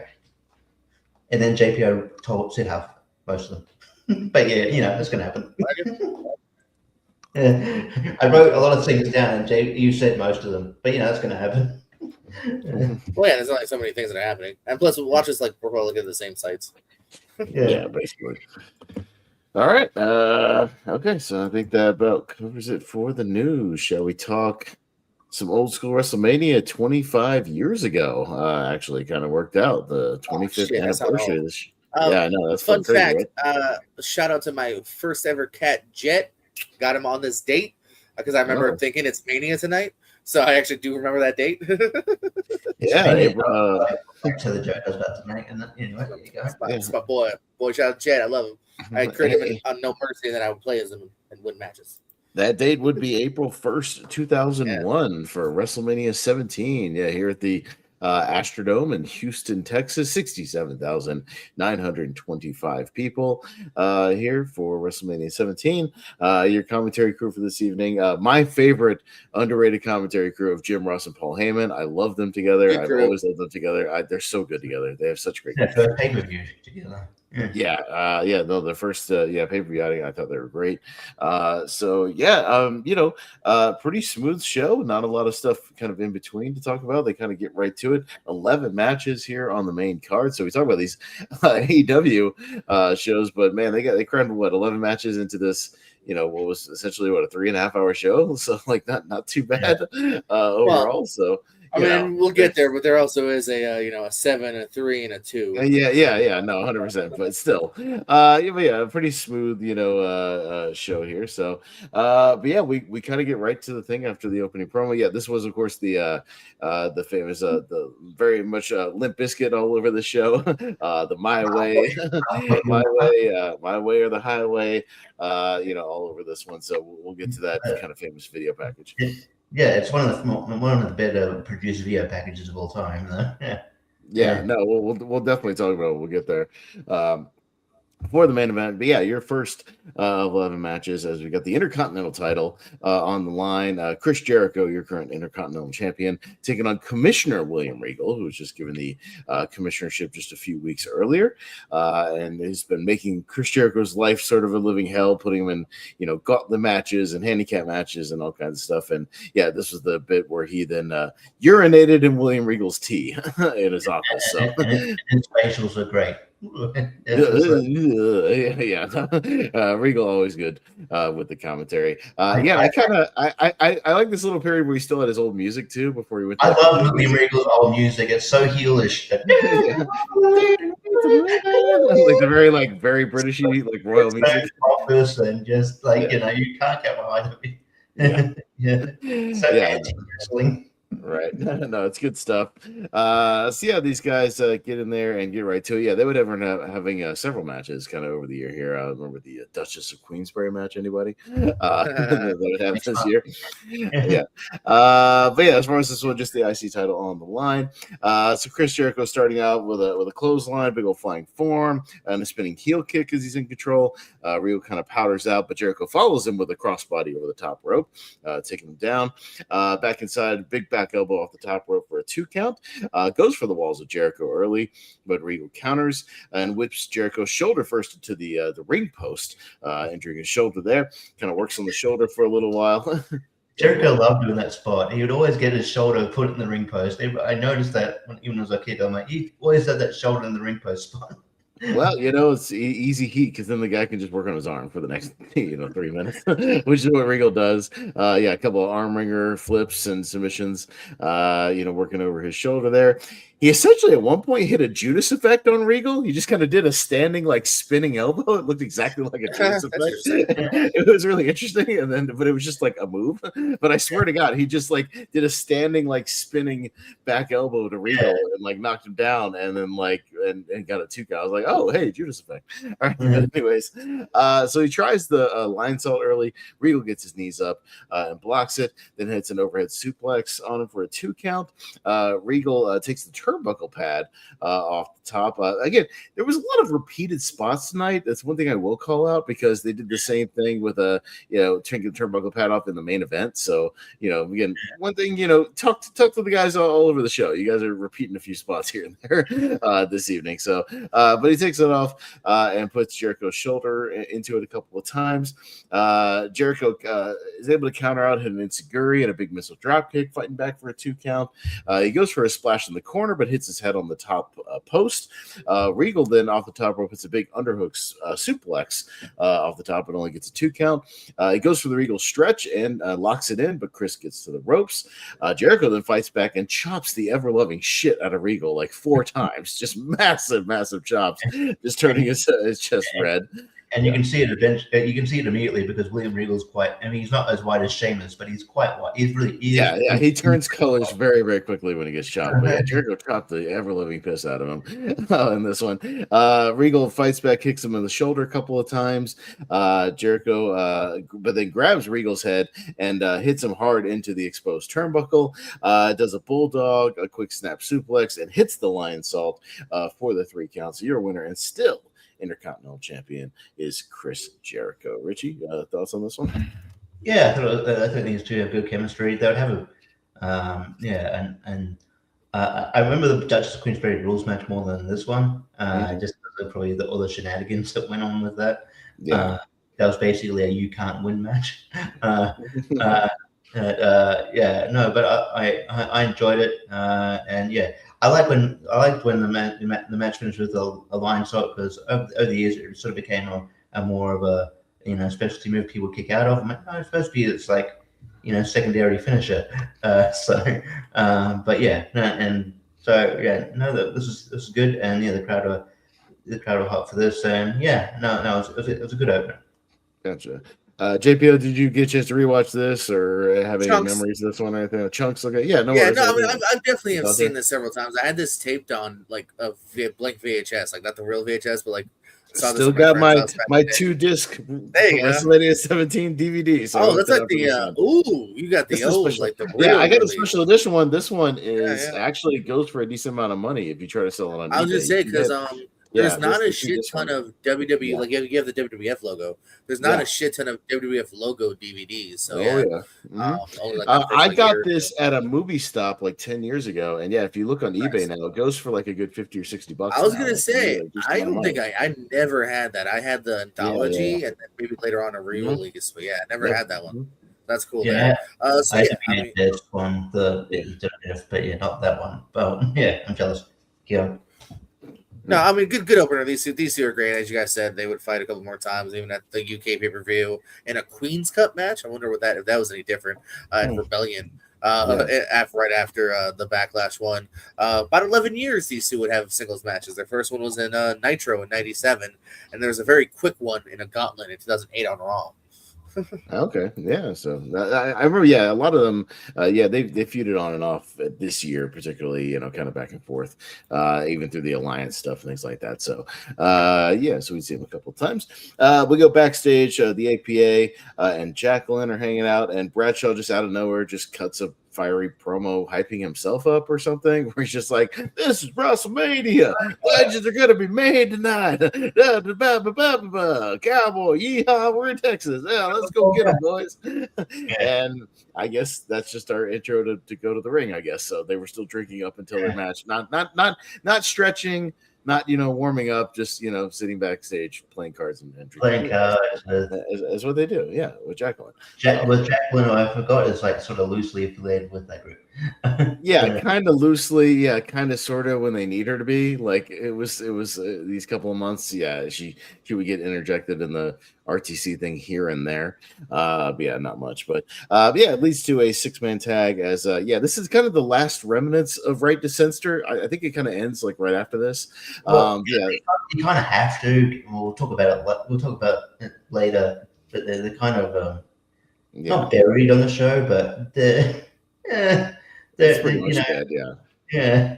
Well, you can only get so much mileage out of the gimmick. I mean, it lasted, a whole 6-7 months, something like that. So, yeah, it's just it kind of runs its course. But yeah, that's sort of the last remnants of it. As you got Bull Buchanan, the Good Father, and Val Venus taking on the APA and Taz as their partner, not Jackie. Although that would have been interesting if it actually was Jackie. It's like she can handle her own. Yeah, she could, but she's there, just for a little backup. So they kind of start brawling in the aisleway outside, jumping inside. Val Venus and Taz kind of going back and forth. Jackie DDTs Stevie in the middle of the ring, and then they kind of roll out. She takes care of him. Bull and Farouk are in there. Bull hits a top rope clothesline. Farouk fights back with a big power slam. Taz then hits a T-bone on Bull Buchanan. Bull hits a big boot on Taz. Venus is in kind of just some whips and some knees and a Russian leg sweep for 2. This is a very quick match. It's like 3:30. So I mean, there's just like a lot going on. They're going 100 miles an hour for like a 3-minute, 30-minute second match, something like that. Good Father comes in. It's a big body slam and a leg drop, the back suplex, hits the hoe train to Taz, although he doesn't call it the hoe train, whatever he calls it now. But sort of the running avalanche in the corner. He goes a very nice lady train. Very nice there. Very respectable women train. It is wild that we're like, you should respect women. Boo! Boo! Terrible. Yeah, horrible. But he goes for a Vader bomb. He misses. Bradshaw gets the big hot tag in. Works on the Good Father. Hits kind of a sloppy back body drop on him. Catches Val Venus off the ropes with a fallaway slam. Him and Farouk hit a double spine buster to Val. And then Bradshaw goes to and hits a top rope back suplex to Val Venus as well, as they're in control here. There's a double powerbomb to Farouk by Good Father and Bull Buchanan, which is weird because that's usually an APA move, like doing the assisted like powerbomb thing. But Right Sensor did it to him. But then he goes to hit the hoe train on Bradshaw, but he misses, and then Bradshaw hits the ropes, hits the big clothesline from hell, and gets the 3 count. So your winners of this one are the APA and Taz. Richie, not a lot to talk about. So it's a quick 3.5 minute, almost like a TV match here, but this is pretty much the end of Right to Censor, from what I remember. This almost could have been a match on Heat beforehand, but right. But it was a match. I think not. I think I know Good Father and Val Venus would sort of not long after Right Censor would disband, they would be off TV, and then they would just re-debut out in their old gimmicks at Royal Rumble 2002. Like the next Rumble. So, but I think Bull Buchanan stuck around for a little bit. I think he might be squared, maybe. He was B squared. I think he tried to bring up before that, but maybe. Yeah. I know Big Boss Man had a little run in the early 2000s as well, briefly. I don't know if he did anything with him, but I can't remember. That's a year before. Yeah, that was in 2000. He would when he first came in, he was teaming with Boss Man. I know Big Boss Man had was trying for a small run with in 2002. So I didn't know whether Bull Buchanan was involved in there, but I don't think he was. This match was fine, but it's again, you could tell also, all I think is at Royal Rumble 2000, Taz debuted in such a great way. Oh man, this guy's going to be a huge star, and he's in the he's in this second sort of nothing match on Mania. But it is what it is. They're kind of, they can do a whole thing. I don't know if Wrestling with the Great might have done a whole thing on Taz and WWE, but it was just his kind of stock went down quite quickly, unfortunately. But no fault of his own. But this match is fine. But JPO, any tidbits about this? So first fun fact is the match is so short, I'm playing them as we talk. Match is already over. Just to show you how short it is. We had a couple of fun little tidbits here. So as far as Right to Censor goes, they'd be pretty much jobbing till June. They have one win because they teamed with the Big Show randomly on a Raw. Other than that, they didn't win another match for the rest of their remainder, and then they're done by June. And like you said, coming back to the Rumble. Bull Buchanan sent down to OVW after that for a little while. Does like literally 2 Velocity appearances and then is B squared for like 6 months and then fired by early 03. So yeah, that's kind of the end of Bull Buchanan. This is the only win of the APA history, by the way. They would have 2 more 4-way matches, losing to Billy and Chuck, and then also Rikishi and Scotty Tuhati. Remember that? And then a year after losing to Rikishi and Scotty Tuhati, JBL's the fucking champ fighting John Cena. So that's a quick transition for JBL to go from losing a 4-way tag match to literally main eventing with John Cena. So shout out to JBL and a quick turnaround. And yeah, this will be the final Mania appearances too of Godfather and Val Venus. They never got another Mania match after this. Well, there you go. So, so we cut to backstage. Linda McMahon is being wheeled in by Trish Stratus in a wheelchair. This was the very awkward storyline where Vince had like Linda like committed, comatose and drugged up, just like staring into space, and there was this sort of McMahon feud going on. It was very uncomfortable, and also when Vince was like kind of like cheating on Linda with Trish, but Trish like didn't like him because he was mistreating her. So it's this whole thing that would culminate, in the match, as we'll get to in a little bit. But Stephanie comes out of nowhere. She's talking smack to Linda, as she's in her drugged up state, but then tells Trish very condescendingly to go ahead and go get the champagne, go get some ice, crush it by hand or something for some reason, like crush every piece individually, just very kind of silly demands, for the back room. Yeah, just be a bitch, just to kind of make things harder for her, I guess. But and then you got the classic he's done this a couple of times because I guess he can't he can't just got power but it doesn't look good. It didn't age well then, but it didn't look good then. But now it doesn't age well. But like the Vince making out, where he doesn't really make out, it's like it's weird. When he's just hugging all the divas, I'm like, it's weird. But yeah, so he would do the same thing with Tori Wilson. Tori Wilson, it was maybe it was. Okay, I think he maybe tried it with, there was a thing with Stacy, but I don't think he actually kissed her. But he did it with Tori Wilson. It's uncomfortable, especially in hindsight. But I mean, we'll get to it. But it culminated in some good moments. I was like that. We'll talk about it. We'll get there. Match number 3 is for the hardcore title, so no disqualification, falls count anywhere. Raven versus the Big Show versus Kane, a fairly famous match, especially this is the best hardcore match, one of the best hardcore matches. Maybe we'll talk about it. It's certainly something. They're all over the place with this one, and it kind of got some more recognition lately because Raven talked about it a lot on the Chris Van Vliet podcast. So asked him about some specific little tidbits in this one. So we start out before Big Show can even get to the ring. Raven goes on the attack against Kane, but Kane gorilla presses Raven over the ropes to the Big Show, but Show kind of catches him, hangs on to him, but Kane then ambushes them and jumps off the top rope with his clothesline to the outside. They all quickly brawl into the crowd. This one does not stay in the ring very long as they go into the crowd.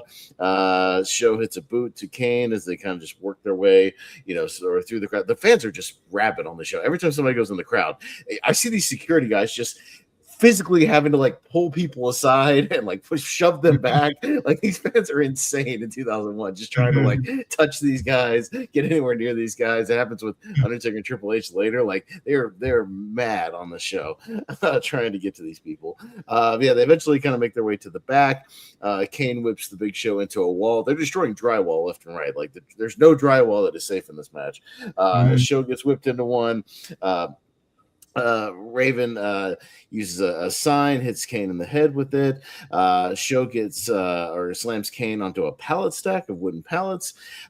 Show then goes to like this kind of fenced in, storage area, tries to like lock the door, but he doesn't properly lock it because Kane goes to like do the thing where he's gonna rip it off and he just opens the door because it wasn't locked properly. So a little awkward moment there where he actually is gonna like rip the door off, in this big feat of strength, and it just swings open because he didn't lock it properly. So they brawl around the storage area for a minute. Raven gets a piece of like a garden hose, starts choking Kane with it, and then out of nowhere, Kane like grabs him with the thing, swings him in, and just throws him through a window, full blast. just so casually too. Just so casually out of nowhere. You don't even see the window like foreshadowing. It just comes out of nowhere. He swings him into this window. I don't know. Boom! This thing explodes. And I guess it was real because Raven is like bleeding from his arms later in the match. So I think this was real glass. But man, this thing just shatters into a million pieces. But it gets a big pop. Crowd pops for it. You mean real glass Crimea River? Good for Kane. Yeah, Crimea River. The Big Show then slams Kane up against the door, and then it's just utter chaos because he just like straight runs into Kane into the door. The door breaks, falls off the hinges. These guys then just like in T2, you remember when they were slamming each other up against the mall walls? They slam against one wall, they break through another wall. I'm just like, there's no wall that is safe in this place. It's like in like the in Mortal Kombat how you can like access different areas. Yeah, break through the wall into the next room. Yeah, no, it's exactly like that. So they break through into the next room. Raven gets back up. He kind of attacks there as well, and then he gets back. He jumps into a golf cart, and Show jumps into the back. They immediately veer off course and run into another fence. This thing is utter chaos. Raven talked about in the interview how they like ran over this wire that if they cut this wire, it would like cut the electricity to the building. Like they got reamed for it afterwards. Like there's this one wire that's like stretched across there, but obviously that doesn't happen. But Kane then jumps into another golf cart with the referee. They drive. Raven nearly gets run over by this damn golf cart. I swear his leg almost goes under the golf cart. Like it is utter chaos. You can hear him scream for dear life as he nearly gets run over. I mean, it's like utter chaos in this match. But they finally get out of these golf carts. They're again tossing each other around kind of into different tables and staging areas, things like that. They work their way back out to the main WrestleMania stage. Show goes to press Raven to the floor, but Kane boots him, and they go tumbling off the stage into this kind of obviously very staged area with a crash pad, very, very conveniently there with some like drywall on top, to kind of make a big, little explosion kind of a thing. And then Kane elbow drops off the stage as well and lands on guys. And Jimmy Corderas just like, he can't find a way to like count the pins. So he's like just looking in and he taps sideways on the thing and counts the 1, 2, 3. So I don't know if he would have got a clear view of their shoulders anyways. They just like, I assume it's 3. I can't really see if he kicked that. But he counts the 3 count. Your winner and new hardcore champion is the Big Red Machine, Kane. So this match is like, it's not like a catch as catch kind of classic, but Jesus Christ, is it chaotic, and these guys are just slamming into things and just using golf carts and windows and doors, and it's utter chaos for however long it lasts. It's wacky, but Richie, it's definitely I feel like Raven should have because there's a lot you said about Raven's run WWE, but I feel like he should have at least got like rewarded for having like it was this match, and then he had the match next month at Backlash with Brino, which is that match rules. That match is awesome. 2 of the best hardcore title matches probably ever, and you go, hey man, you're pretty good at this. Maybe you should get the card, this is so fun. It's just so wild. And then when it was put together, I'm like, this is random. Like these 3, it's just random too. Like these 3 people. Kane and Big Show, they'd wrestle all the time, but the addition of Raven, I'm like, and then initially I'm like, even when that was announced, I was like, oh man, Raven's going to get destroyed here. And it's like that's unfair for Raven, but I mean, he held his own in his own way. Just the chaos of everything, and just how they use the environment, and just randomly throwing people through glass. I wonder how much notice Raven had for that spot, and who came like, I'm throwing the glass. Oh shit! Because it was just so casual. Like what? Almost counting the power to the actual building. Like out of all the wires you could run over, that was the one crucial one. This match is so memorable, so wacky, and I mean, it's probably the most memorable match of Reagan's career. Maybe that in the Backlash match, but yeah, this match is great. Yeah, JPO. I'm sure you Yeah, remember this I mean, one. Yeah. No, I'm watching it again now. Yeah, no, it's I see cage match as it really low, but like again, like what do you want for a thing like this? I like kind of things like this. It's a good change of pace, if you will. You know, I mean, I've always loved these backstage brawls that they had during the hardcore division here. So I think this match is fun for what it is. And again, like the last match, they do a lot in 10 minutes. Like there's a lot of shit that goes down in a relatively short amount of time here. Of course, this is Raven's one and only Mania. Never before, never again here.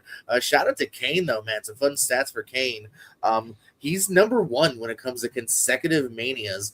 If you include like pre-shows and stuff, he did 19 manias in a row. Like that dude was literally, they did something for him every single year. You know, think about it. You know, Undertaker, Triple H, was it the DX tag? Yeah, there's always something for Kane. So always in their minds. And he's like number 3 for matches overall. Like so, like long career for Kane. And not until finally Big Show had a win over Cody was his first like kind of singles win. Every time he was in a match, it wasn't a tag. Big Show always lost at Mania. Yeah, for sure. So we cut backstage. Kurt Angle is intently over and over again watching this VHS tape of him tapping out to the crossface on SmackDown. Not in a match, just kind of out in the ring. No referee or anything, but he's tapping out to the crossface, and he's kind of muttering to himself. Edge and Christian walk in, but he's kind of muttering to himself that there's no referees, no referee. It wasn't a match. It didn't happen. It didn't tap out. He's just in denial that he could tap out to the crossface, and Edge he's basically just ignoring kind of no selling Edge and Christian there, and they're like, we got to get ready for our match, whatever. So he's just kind of watching stuff over and over again. Coach was with a fan from Brisbane, Australia, Richie. I don't know. Who traveled the furthest to WrestleMania? And then she goes, WWF rules, Aussie, Aussie, Aussie. Oi, oi, oi. So that does the most Australia thing you could possibly do. So there you go. And I hope, I'm glad they didn't ask about, hey, are you drinking Foster's tonight? No, we don't drink that shit. I mean, they probably drink that shit at that time, maybe 2001. They haven't figured it out. I don't know. I remember when they were like, nah. Yeah. I only noted that because the person was from Australia. I don't give a shit about the fan later that he interviews. I don't care. I skipped it. So, match number 4 is for the European title. Remember the European title? When it was defended on big pay-per-views, and it was a thing. Anyways, got your champion Test defending against Latino Heat. Eddie Guerrero, who's out there with Saturn and his hat. Saturn and his goofy ass weird hats that he was wearing around this time. It's like a fluffy Jamiroquai looking fucking. Yeah, the Jamiroquai hat. That's exactly what it was around this time. Yeah, it's. Whatever. He's out there with them. We get things going quickly. Test immediately hits a big slam and a falling power bomb for a 2 count just to start the match. I was like, Jesus Christ, Test. In the game, that's one of his finishing moves. It's like his secondary finisher. Yeah, it's weird. But he hits it very quickly for a 2 count. They brawl to the outside. Eddie back in works on Test in the corner. Test then hits a huge, big sort of snake eyes, gorilla press sort of snake eyes to Eddie, hitting the top rope for a 2 count. There's a body slam. Test gets up on the second rope. Eddie goes for a top rope hurricanrana, but Test holds on and then hits a top rope back elbow for a 2 count. Eddie pulls the rope down on a charging Test, goes to the outside. He gets his foot caught on the ropes, so Saturn attacks while his foot is in the ropes, and they have to kind of get his foot unstuck. Yeah, I think it was legit watch there. I think it was a legit, in there, because the referee and him are both kind of trying to get him out of the ropes. And they finally get him out. There's a slam out on the floor. They work on, but Eddie goes to work on his knee in the ring because the rope spot there. Eddie then jumps on his back like a piggyback sleeper, trying to take down Test. But then Test out of nowhere off the whip, it's a huge tilt-a-whirl side slam. That looks awesome. I was like, it was almost a disaster. Yeah, he almost missed it, but he caught it. And then hits a tilt-a-whirl power bomb as well for a 2. So they're flying all over the place in this one with Test and Eddie. Eddie then hits a low blow behind the referee's back as Saturn comes in behind the ref and hits the Moss family 3-handle credenza, whatever they call it. The 3-handle credenza thing behind the ref's back. Yeah, essentially the twisting fisherman suplex, but it only gets a 2 count there. Eddie hits a brain buster and he goes to the top rope, maybe going for the frog splash, but kind of turns it into a rolling senton. The Test then grabs him and hits the pump handle slam, but only hits the 2 count. Saturn runs in again, but gets a big boot for his troubles, but he also big boots Eddie. And then as they're going for the pin, Dean Malenko comes out of nowhere and pulls Test off the pin, but then behind the referee's back, as the ref is distracted with Dean, Saturn tosses the European title to Eddie, and he hits Test in the back of the head, gets the 3 count. So your new champion as kind of part of the Radicals. They were kind of like still a thing, kind of not around this time. They wouldn't be for very long. But your winner and new champion is Eddie Guerrero. So it was kind of a quick match. But I thought these guys did all right, for what they did. They were kind of going very, very fast. You could tell they were just trying to cram in a lot of spots in like 8 minutes, for what they were doing. But I would like to see them get at least a few more minutes to breathe. But it was still decent for what it was, Richie. Yeah. It was quite good. I don't know if the heat was there for this match, no pun intended. But like sometimes, because like Test is over, but not like over maybe to some of the degree of some of the other wrestlers on this card.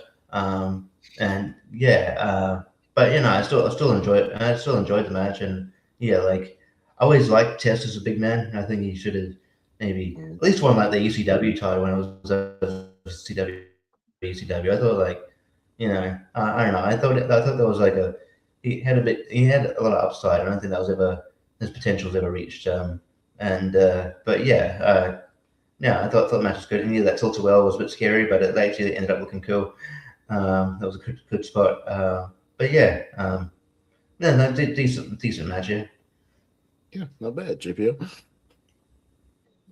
So this would be Tess's last actual Mania here too, his third and final Mania for Tess here. For Eddie, a lot of people may forget too, like even though he's back by 2002 Mania time, he actually is released later this year in November and has that kind of quick indie run in between, popping up in New Japan and Ring of Honor even, and finding the likes of CM Punk on the indies. Had that brief kind of sabbatical in between here.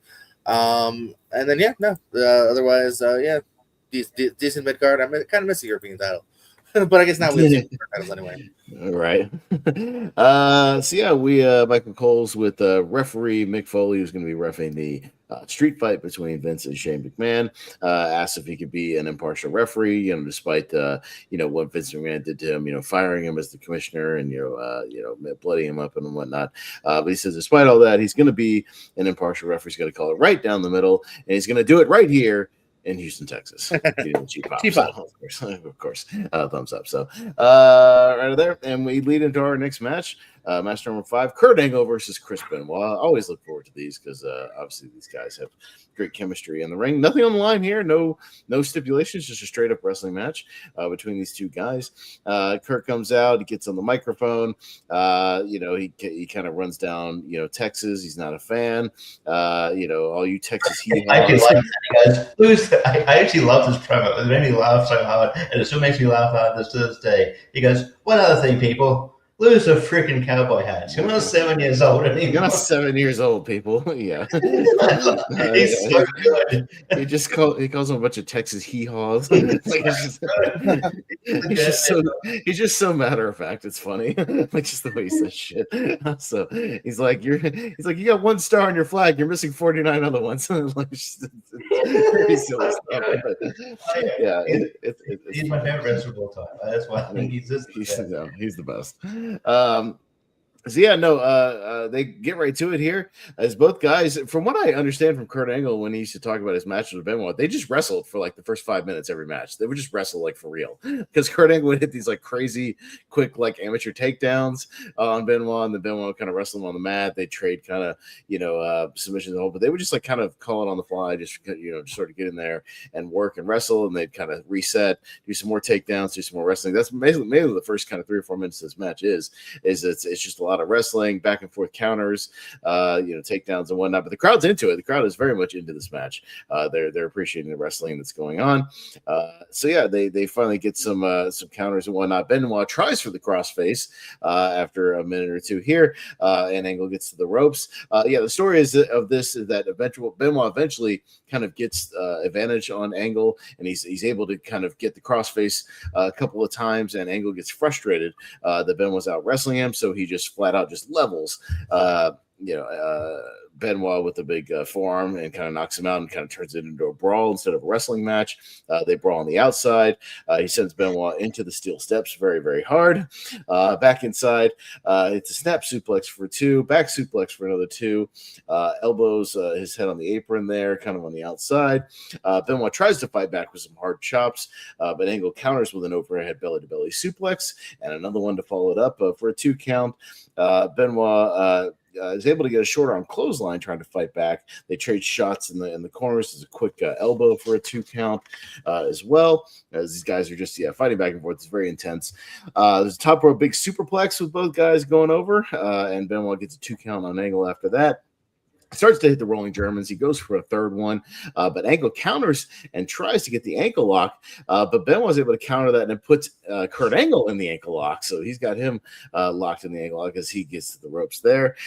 Benoit goes to grab the crossface, but Angle counters that and puts Benoit in a crossface. So they're trading each other's finishing submissions here. Crowd's really digging this and have a lot of fun with that. Angle finally actually goes for the ankle lock, but he gets knocked into the referee as the referee goes down. Angle then gets locked into the crossface. He's tapping out, but there's no referee to count the tap out. As Benoit goes to check on the referee, comes back to Angle. Angle hits the Angle slam, but only gets a 2 count as Benoit is able to kick out. Angle goes up top to try for his famous moonsault. Benoit gets the knees up. Benoit gets the flying headbutt, but only gets a 2 count. The crowd thought that was it there, but it was only a 2. And then Benoit, they're in front of the referee. Angle hits a back kind of kick low blow, and then he rolls up Benoit and hooks the tights that dash to the Angle for the 3 count. So your winner here is Kurt Angle via some hook of the tights there. But no, hell of a match here. Great wrestling match. Some really good counters, fun stuff with them kind of trading each other's submissions. Crowd was really into it. They were digging the wrestling here. Easily up to this point, the best match on the show, Richie. Good stuff. Yeah, like great chemistry. These guys are, continue to have great matches.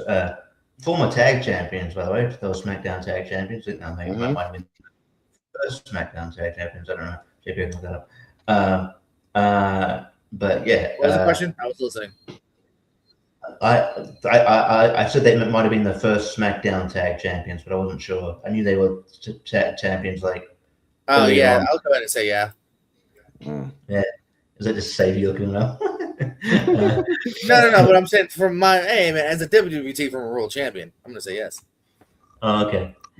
Yeah. So, but they had great chemistry. They ended up having like 2 even better matches. Like the ultimate. We need to review Backlash 2001 at some point. That show is really fucking good because they'd have ultimate submission match. That ultimate submission match at Backlash, which was really good. They'd have a bladder match at Judgment Day for Kurt Angle's medals. Seems, The build up to this match, by the way, was Kurt Angle coming out whinging, I don't have a match, and then Benoit going, I don't have a match either, and then that was not only was that match made, that was Benoit's babyface turn. Saying, hey, I don't have a match, you don't have a match. I'm now versing a heel, and consequently now I'm a babyface. But this match was really good. Also, the match at Royal Rumble 2003 or 2003, yeah, that match was well. Like it was so good. Like they gave both a standing ovation there. So yeah, no, these guys rule, and yeah, it shouldn't surprise anyone that this was the best match on the show so far. Yeah, JPO. Yeah, I mean, again, this is almost without, Jericho, a rematch from the year before. So yeah, these two have great chemistry together. You mentioned the Rumble match here. Yeah, no, definitely for sure. I double checked. Yeah, they were the first ever SmackDown Tag Champs. Short reign, but still go down as the first ever SmackDown Tag Champs here. Kurt Angle, both had some decent Mania records here. Angle is at number 11 for most matches, but not that far behind either. Number 13 for most matches at a Mania here. So several appearances on Manias. I was looking at Benoit. His last match would be with MVP in 2007. Not sure what happened after that. Yeah, no, he just kind of dropped off somewhere. Yeah, I don't know. Did he go to TNA? Can't remember. I don't know. Yeah. All right, moving on. Anyways, we'll leave that where it is. Out of something a little more lighter, Regal goes back to his commissioner's office that he has here at WrestleMania because he is still the commissioner. So he goes back to his office, and Kamala is dancing on the top of the desk, smacking his belly. Kimchi is there trying to get him down. So this is kind of a preview to promote the gimmick battle royal. Can I say real quick too? Yeah. I think this is missing because think about it. We had Bradshaw's little thing, which was kind of funny. We had Kurt Angle staring. We got Kamala. This is pretty consistent. They don't do this enough anymore. There's not enough fun brevity. That's why, not to beat a dead horse, but Danhausen would have been perfect to do them several times because I like the brevity. I like the change of pace. They're not long. Like already, I literally just finished the Kamala segment as we're talking. Not long, but nice brevity. They don't do this enough. 20, 30 seconds. Just a quick little thing, and we'll move on. Nice little backstage. Yeah. These days, if they do a segment that's not related to any thing, or not, that's not like a building up a match or promo. It's like they're clearly just advertising. You know what I mean? It's like, oh, I've got like what are you drinking there? Oh, I'm drinking. Do you remember the Booker T thing? When they said he attracts all the freaks and he's just walking through the hallway and he has like cameos with like Pirate Paul Burchill and like Foot Licking Snitsky and like Ted DiBiase and he just starts running into all the freaky people. Like it's just like a really funny like minute long segment where he keeps running into all the kooky characters that they had on the roster at the time. Like it's just a funny way to kind of get him on there, just for a goofy segment. Well, Booker T is a good example because Booker T's segments and just in general, not in respect, but like his segments with like I always remember like was it the Goldust ends up in bed with Booker T, and he's like, "What the hell? What the hell am I doing?" He got a bed, he's got a thong on. No, just goofy shit like that. Yeah, I don't mind them every now and then. It's fun. So, we get to that. They show a video of like some of the wrestlers at a U.S. troop pep rally. I kind of fast forwarded to that. Sorry, whatever. It's just it's same old.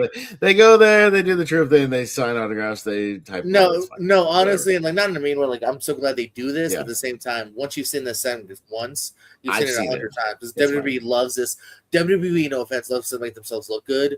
So they do this segment a lot lot over the years. Yeah. I was just saving some time as I was going. I was like, I've seen this. No, fair enough. Video 10 times. But we cut back to Kurt Angle's with Kevin Kelly backstage. Angle say he doesn't respect Benoit. He beat him fair and square, all this kind of stuff. But he has zero respect for Benoit. Benoit, of course, attacks and then puts him back in the crossface backstage as Angle once again taps out to the crossface on camera in front of everybody. So that's kind of the payoff for that. They would go on to have, again, rematches down the line, things like that. So the feud is far from over here. Kevin Kelly's a good announcer. They should hire him in AEW. He's good. Somebody should use him. He's really good. Right. Also, I have a photo with him. He is a nice guy. Yeah, he seems like a nice guy. We go into. I on the way to the bathroom. I'm like, before you pee, can I get a picture? He's like, I really gotta pee. Like, or after his pee. It was definitely before or after. Right. So yeah, we got our women's title match here as your champion Ivory of the Right to Censor takes on the returning China, who was injured by the RTC via a spike pile driver. I remember that on like SmackDown or something like that. So yeah, she got taken out with kind of an assisted pile driver. She is back, taking on Ivory for the women's title. I believe RTC is banned from ringside in this one, so something they lightly mention. But yeah, it starts out. Ivory tries to get before the bell rings. She gets a shot in with the women's title, trying to get a jump on China, stomping her, a little ground and pound, some really bad ground and pound actually in this one. Yeah, China eventually kind of catches her foot as she goes to kick her. You lined up perfectly with my feed, by the way. I'm like, literally, she said that. Yeah, horrible. She's like, it's really bad. Like, yeah, that lined up perfectly. Like, I was like, oh, yeah, you're right. It's pretty bad. Yeah, China goes, catches her foot in the corner. She tosses Ivory around a little bit, hits a few forearms, hits a big clothesline to her. It's pretty much all China from here. The rest of the match, big back body drop to her, just pulls her in, hits a huge power bomb. She goes for the cover, but pulls her up after only a 2 count, pulls the hair up, and then it just kind of an awkward finish because you could have just pinned her after the power bomb. She just holds her up and like for a gorilla press and just drops her for this gorilla press slam and then just pins her. Even the crowd was like, okay, yay. You don't want to yeah, no, none of that. So maybe Ivory was like, yeah, you're not doing a pedigree. Absolutely not.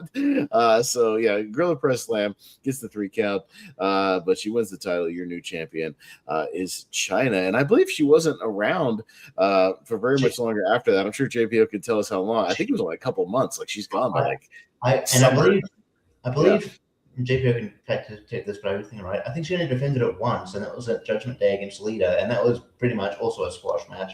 I think the Judgment Day thing against Lita might have been like her last match or something like that. But yeah, because I think I'm sure JPO's all over it. He's our fact checker. I'm sure he'll investigate really quick. But I'll go to you, Richie.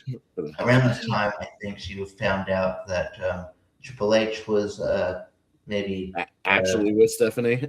like, not just kayfabe with Stephanie, actually kind of flirting with them, and then that caused tension. But yeah, like I mean, this match is a rematch, by the way, because they would do. It's weird. Like during the build-up, she says she broke her neck. I'm like, that's a weird thing to kayfabe. But like, because they would play on it at No Way Out. Like I think they were like, oh, maybe she's not. She hasn't healed yet because it was a weird finish where she would do like the handspring elbow or whatever, and then she just like clops to the ground, and then she got pinned, and then it was like, okay, and then even like Journey King of the Law was like, so it made it seem like it was like legit, which is weird. It's just like, oh no, and it felt a bit kind of like bit of like bit tacky a bit, and just like man, this is you're going a good bit overboard for like just an angle, but so I don't know, and then just to have it like completely squash, I was like, oh, okay, this I'd censor it done. I don't even think Ivory does much after this, to be honest. I think she transitioned to more as a trainer for like tough enough and stuff. But yeah, the match was a squash. I was excited at the time, like, oh cool, China as women's champion. That was kind of thing. I feel like maybe she was, like they didn't have anything much for her, because otherwise she would have been in the women's division a long time ago. So yeah, and I was excited at the time, like, oh cool, well, so is she gonna like wrestle then? Yeah, she, like I said, she wrestles once, she wrestles Lita. So just a squash match, which I was, I knew she was probably gonna win, but not in that fashion necessarily. It was a match. It was just a way to celebrate China. Yeah, JBO. Yeah, so China had a couple televised wins defending her title. Only one more pay-per-view, as you said, the aforementioned Lita match. Not a squash match per se. She might have dominated it, I don't know, but it was almost 7 minutes at Judgment Day. That would end up being her last match. She would vacate the title, be taken off TV. This is May of 2001, so only like literally a month later. And then a new contract from November, but then did not re-sign, did indeed leave. A little bit of not only the Triple H thing, but also very much it seemed like based on money that they didn't want to pay her like a big male superstar, even though she was one of the hottest, people on the roster. So a bit of that here. China would only wrestle a few New Japan dates. Was actually several New Japan dates, it looks, and then of course that one random TNA match with Kurt Angle in 2011 would be her last match, which would be even the New Japan stuff was in 2002, so didn't do anything for almost a decade. And this is only her second Mania in general here. She has a tag match, a 6-man tag in 2000, and this is her one singles match. Ivory also outside of the 99 pre-show. This is her only Mania as well. She'd toil around for a little bit here until late 2003. Another pay-per-view. She'd lose to Molly Holly for the in a title match in 2003 at Armageddon, and then be gone within the next month or so. So a little bit of indies, and of course she did pop up in the 2018 and 2022 Rumble, reprising her Right to Censor character. Yeah, that's right. She came out in the white white shirt and the black skirt, all that stuff. Yeah, I remember that. So, all right, no, fair enough. We get a quick thing with Vince promising something shocking tonight. A little foreshadowing for later. Just a quick little backstage thing. Yeah, we get into match number 7. It is a street fight as Vince McMahon is taking on Shane McMahon with Mick Foley as your special guest referee for this one. We kind of get things started here. Vince starts out with some really bad punches to Shane that gives him like a black eye very quickly or some kind of mark under his eye. Like you can tell Shane already has something like a mouse under his eye from one of these really shitty Vince punches. The Vince Stephanie story a couple years later, when Vince fought Stephanie, Linda said, if you give her a black eye, because she's about to legitimately get married and whatnot, if you give her a black eye, I'll kill you, because you did it Shane. Right. And you can also tell, I guess you could tell now where Shane gets his shitty punches from. Yeah, no, it's a battle of bad punches there. Yeah, because Shane is not very good either. He's kind of kicking and stomping him in the corner, but Shane fights back with a clothesline and a spear.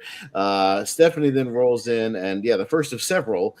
She slaps Shane right in the face in the middle of the ring, but he baseball slides Vince on the outside.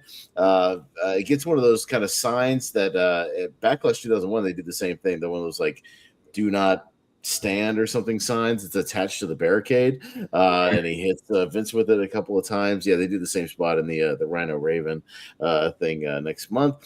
Shane jumps on the barricade, hits a big clothesline off the barricade. He then grabs a kendo stick from under the ring, whacks Vince a couple of times with the kendo stick, and then hits his kind of his jabs, his sort of Ali jabs to Vince over and over again. He then very stiffly hits Vince McMahon with a monitor from the Spanish announce table, just whacks him with it, just right around, whacks him in the head and lays him out. But to be fair, Vince was one of those guys from all accounts that would encourage people to just lay it in. Like he didn't care. Like he'd rather it like look good. It's why the famous like Kevin Owens like headbutt, like he didn't tell anybody else, but he told Kevin to like lay it in, shit like that. So when Austin, the famous same way Austin hit him with a bedpan, he actually hit him. Like he actually did encourage people to just hit him, like he didn't mind. So I mean, fair enough to him. He gets hit with a monitor. Shane goes to the top rope as Vince is laid out on the announce table to go for his obviously big top rope elbow drop, but Stephanie pulls Vince out of the way and Shane crashes through the Spanish announces table. So there goes our Spanish announce table for the evening. It wouldn't be the only one that would get broken, as we'll see later. A temporary one also got kind of accidentally broken. As this is happening, Trish wheels Linda down in the wheelchair. This begins the sports entertainment portion of this this match here, the storyline stuff. But Trish, as they're sitting there, Vince is chastising her. Trish steps out and slaps Vince in the face. Finally kind of turning on him. Steph slaps Trish in the face. They start to brawl. They start to catfight a little bit. Stephanie, through all this, slaps Mick Foley in the face. So another slap on this one. I think that's our third one of the match. But Mick stops Vince from attacking Linda on the outside as he's going to like literally, I think, physically assault her. He's like, no, get away from her. You stop that. But yeah, Steph and Trish eventually kind of brawl up the aisle and kind of out of the match. But as this is going on, we cut back to the ring. Behind Mick's back, Vince hits Mick Foley with a chair, both to his back and to his head, because, of course, it's a match, so Mick Foley must take a chair shot to the head, which always makes him cringe. Vince rolls Linda into the ring, sits her in a chair in the corner, like a folding chair, and tells her to watch this. Vince grabs a garbage can as Shane is back in, hits Shane with the garbage can a couple of times, and then to, like, the biggest pop of this match, Linda just stands up out of the chair. That crowd goes fucking nuts. The crowd goes bananas for her standing up. She kicks Vince with a low blow. They go huge pop for that as she low blows Vince. Foley starts wailing on Vince McMahon. The crowd pops for that as well. He hits the running knee. Yeah, he's doing all his corners. So the crowd is going absolutely bananas, like, for all of this. They're jumping up and down, enjoying this. And then, after all that, Shane places a trash can in front of Vince in the corner, and he hits the Van Terminator, essentially the coast to coast, into Vince McMahon's face, covers him for the 1, 2, 3. So your winner of the street fight is Shane McMahon. It's very much like a storyline match. There's a lot of storyline kind of stuff, wrapping up in this one. A lot of things going on, but it's still kind of booked well for what it is. They're just kind of doing a few hardcore spots here and there. Mick Foley, they use him to a degree. Everything was like timed really right though, so like it was kind of perfectly laid out, for what it was. I mean, it's a lot going on, but at the same time, I think it was spaced out kind of properly. Everybody kind of does their spots exactly when they needed to, and yeah, it worked because the crowd goes absolutely apeshit for this match like the whole way through. So Richie, what do you think? Yeah, this match had no right to be as fun as it was. This match was fun.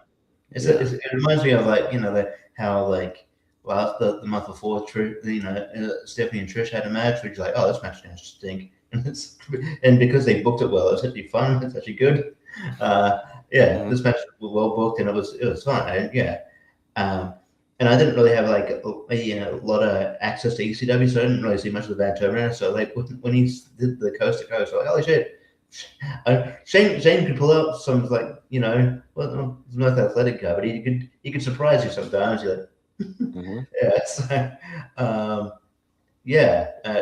that was crazy. And I just remember the pop when Linda got up and just like, I thought this, it's not going to win any melts or awards or anything, but man, it was fun. That's what that's what I like. There's a lot of variety in the show. This match was fun.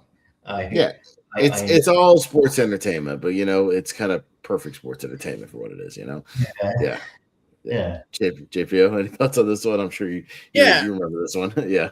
I'll give the McMahon some credits here because they have a decent Mania record of still putting on kind of entertaining shows, and this might be the best example of just a good storyline that you are invested in, whether you like it or not.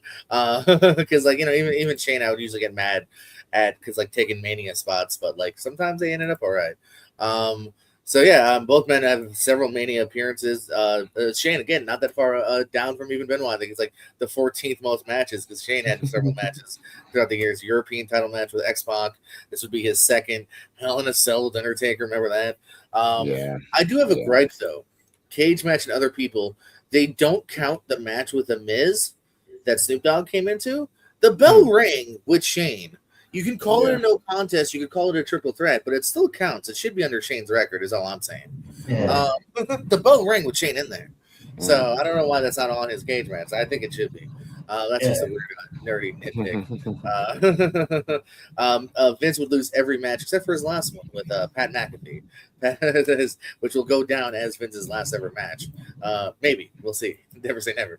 But for now, it is also Vince's last match ever in 2020. Put that out there. I don't know, man. I rule nothing out. Flair's hinted that he'll do a fucking another match. Like, who knows, dude? Yeah, but yeah, oddly enough, he ended up having like fairly fun, mostly like kind of street fight-ish kind of stuff. Yeah, because the one with like we talked about 19 with Hogan. No holds barred, and then McAfee's technically just a normal match. Yeah, I was gonna say the one with Hogan is fun. We talked about that one when we did 19. Like that one's fun. The Shawn Michaels one is fun. Yeah, the Brett ones, they do what they can with a lot of interference. But yeah, there's a lot of. Because again, unfortunately, Brett is not Shawn / right.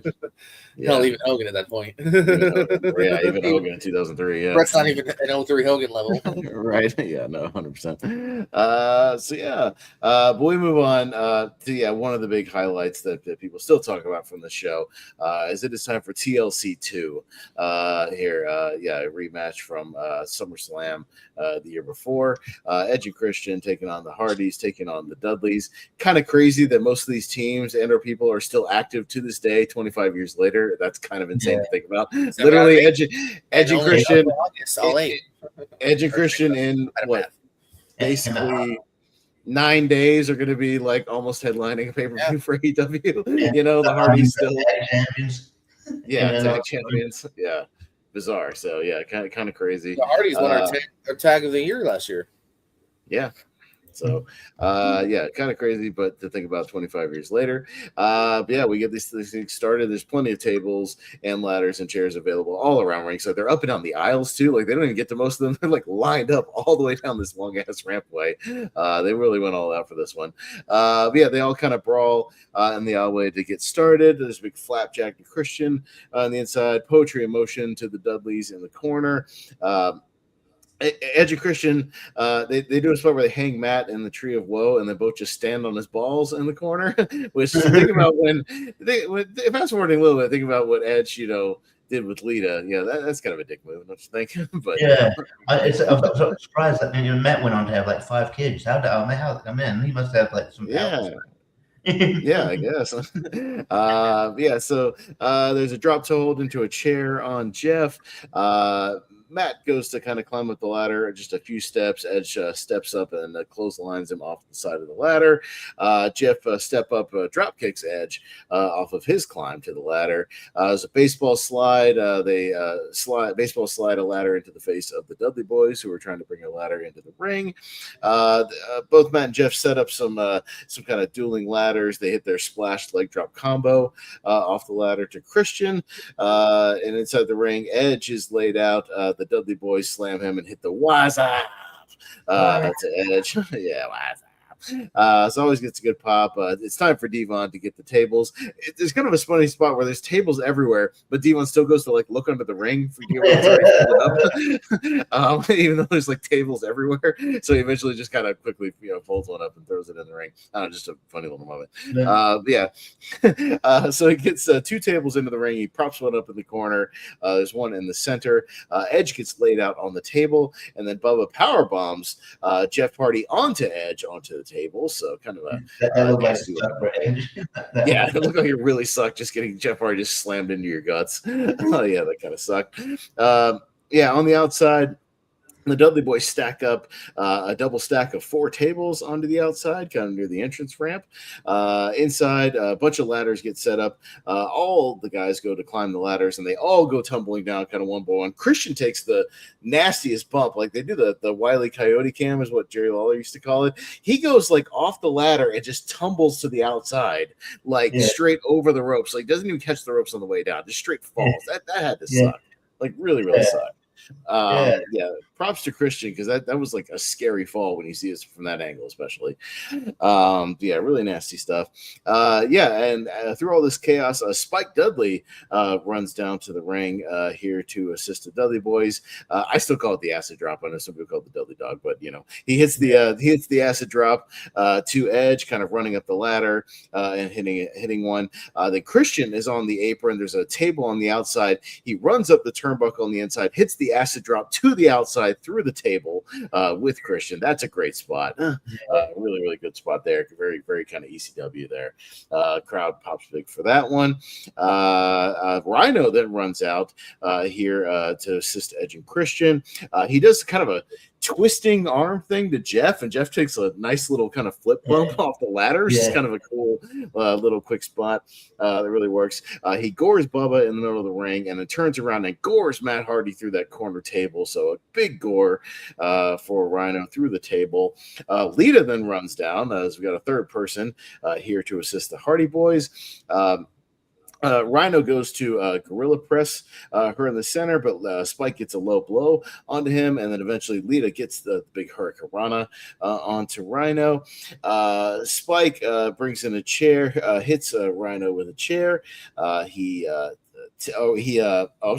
Spike hits Rhino with a chair. Edge is on a ladder. Rhino tips Edge, off the ladder into the ropes, so knocks him down. And then the Dudleys come in. They grab Rhino, hit the Dudley device, so kind of the Doomsday device, to Rhino and lay him out. Lita then comes into a chair and absolutely waffles chair. Absolutely creams him. Holy shit! Creams. Spike Dudley just caves in this chair on his head. To Spike Dudley. Nasty chair shot. Chris interviewed him and he kind of wrote it off. No, dude. There's no way that it didn't hurt.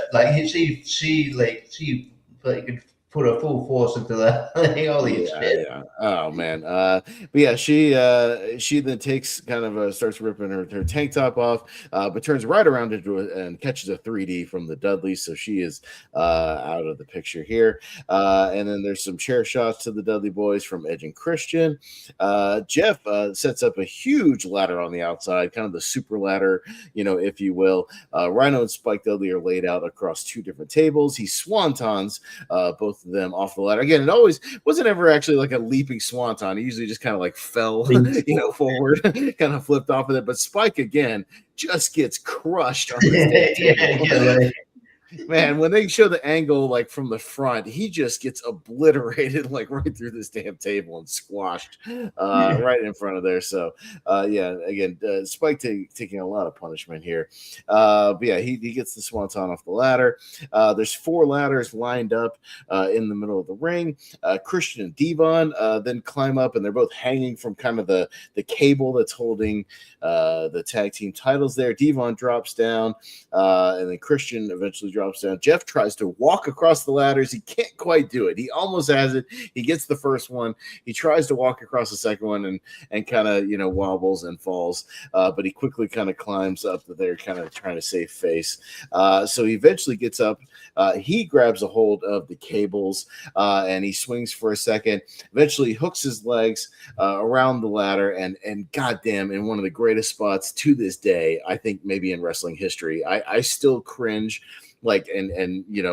squirm in my seat every time I see it. Bubba pulls him back as he's hanging on. He swings in. Edge jumping off of another ladder, spears him in midair all the way down to the floor, probably at least a good 10 feet. The way Jeff lands is just disgusting.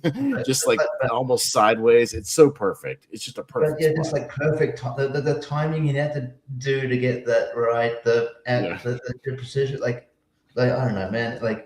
If I saw that when I was, if I was backstage to that spot, I'd be like, yeah, we need to make him a single star pusher immediately. This guy's great. That's it. It was on, obviously, there's a reason it was on video packages for years, because it's this not only is this a sick looking spot, it's just the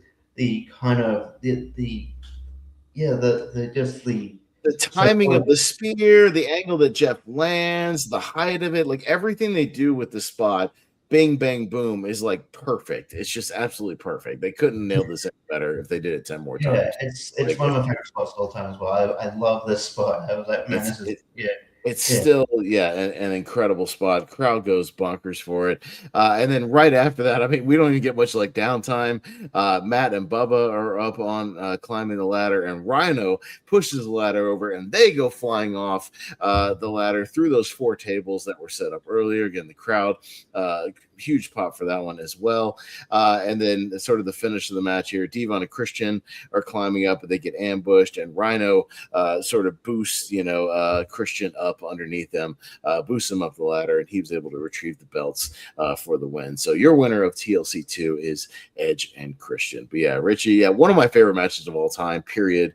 I think one of the greatest WrestleMania matches of all time. This match still holds up. This is one of those matches that, like, even over the years, I have like shown non-wrestling fans to be like, no, this is like what the power of wrestling can do. Like, this is the craziness of wrestling, the kind of shit you can do, in these matches. It's still wild. It still holds up. Yeah, Richie. Yeah, no, it's just crazy. There's a car crash. There's a whole bunch of craziness going on. I think the addition of Spike and Rhino, who just came into the company, were they really added to the chaos, and it's just everything you'd want. And I remember thinking I was a bit disappointed that Ed Christian won again, but maybe I thought maybe Hardy's and Dudley's, but in hindsight, maybe I don't know. I guess it would be cool if Hardy's Dudley's won, and then you could be maybe. You could have an argument for a third or fourth one to kind of determine the best. But no, I don't know. I don't know how you would top this one, to be honest. So no, this was just a fantastic match. Three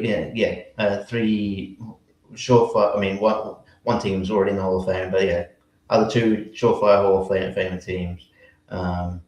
I'm sure Hardy's will go in there quite soon. Edge and Christian, when they're probably wound up with AEW, they'll go in as a team.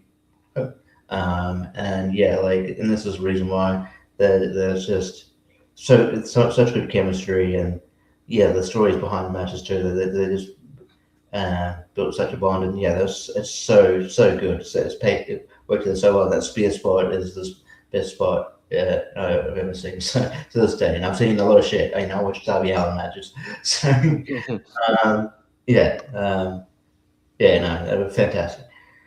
Yeah, JP, I'm sure you're very familiar with this one, as most wrestling fans are. Your thoughts on this one? Yeah. I would say probably the one match I've seen the most of this. Yeah, this is one that's on everyone's best of DVD and ladder match DVD, and of course, so the interference now. Great match, great stuff between all these teams here. So I was just looking up some interesting facts here too. So the Dudleys would go 0-4 in Mania, by the way. Here, never Mania winners. Edge and Christian won both of the three-way ladder match from the year prior, this TLC match, and then two more random four-ways again. Billy and Chuck once again being mentioned, and then Booker T and Rob Van Dam in 0-4, and that would be their last Mania. They're on the 2016 pre-show during their return, losing to the Usos. Speaking of the Usos, by the way, Undertaker would won 21-0. Mm-hmm. We need a tag team to do it because the tag team stats aren't that stacked actually. Right now the most wins are the Usos at 4 wins, but they've had 4 losses. The biggest undefeated streak currently is actually Demolition. Your future Hall of Famers are at 3-0. So if someone went 4-0, they have the new record as far as the tag team goes. And Edge and Christian are actually tied at just 2-0 for third place. So just with those 2 wins, Edge and Christian are technically the second longest undefeated tag team, along with a couple other tag teams. So I thought that was interesting too. That there's not actually unlike Undertaker, single stats, there's not very many teams done a lot of Manias. I guess the issue is that people need to stay a team for that long in order to beat those stats. So hopefully, Yeah. I mean, they saw that Hardys have had several matches, but the Hardys almost always also losing at Mania. Edge is also pretty up there too. Edge is 2, 3, 4, 5, 6. Edge is as tied at 7th place for most Mania matches. Matt Hardy, if you include Battle Royals, Matt Hardy's actually in the number 9 spot with several others. All right. There's a quick fan access video. I kind of skipped over that. So I'm just going to showcase. It's the same thing. Oh, look at the fans taking all the pictures of whatever. figures. So yeah, we get kind of our again. I don't mind this as like a again kind of a breather after TLC, for what it is.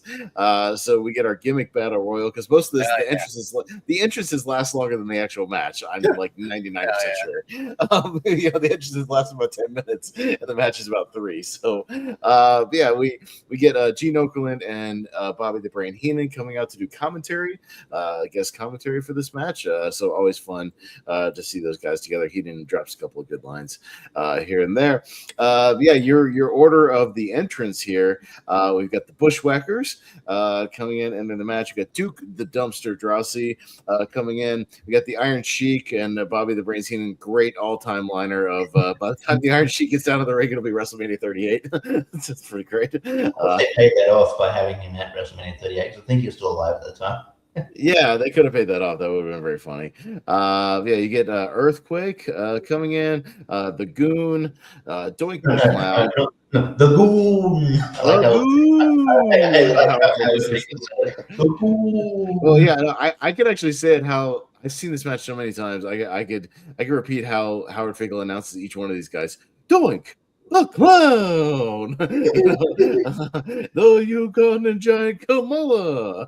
And he comes out with Harvey Whippleman and Kim Chi, Repo Man and his awesome music. I still like the Repo Man music. Repo Man,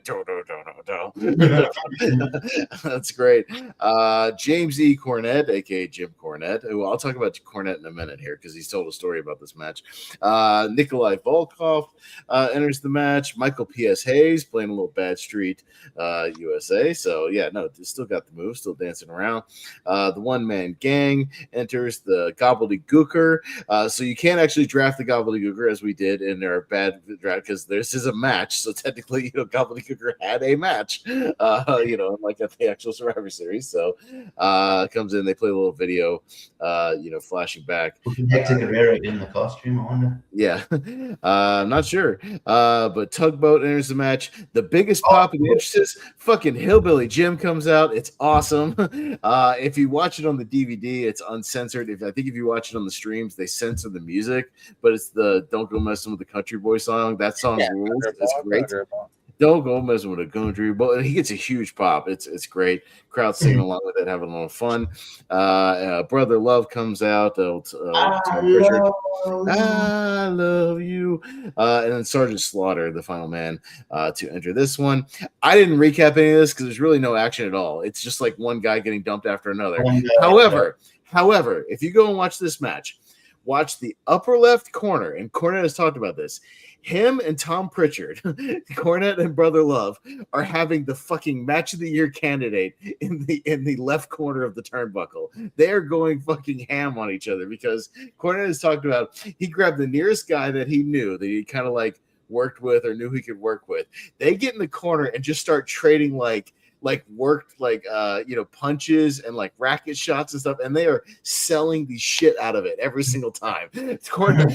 Pritchard is like wailing him with shots. Cornette's doing his like wacky, like over the top selling. He's nailing fucking Pritchard with the racket. He's crazy selling it. They're just back and forth. They are selling their asses off in this corner, having like the match of their lives. It's kind of great. If you go back and watch it, just watch the upper left turnbuckle and watch those guys just having the time of their lives over there. And they just stuck with that because then, like, once they're done with their thing, they both get just like dumped out. But yeah, I didn't write anything down because it's literally just like there's no spots. It's just like one guy gets dumped out, another guy gets dumped out, another guy gets dumped out, dump. Like that's all it is. We get down to the final four of Sergeant Slaughter, Sheik, Brother Love, and who is it? Oh, Hillbilly Jim. And literally like they all basically line up. One guy dumps another one, the other guy comes behind him, and Iron Sheik eventually dumps out.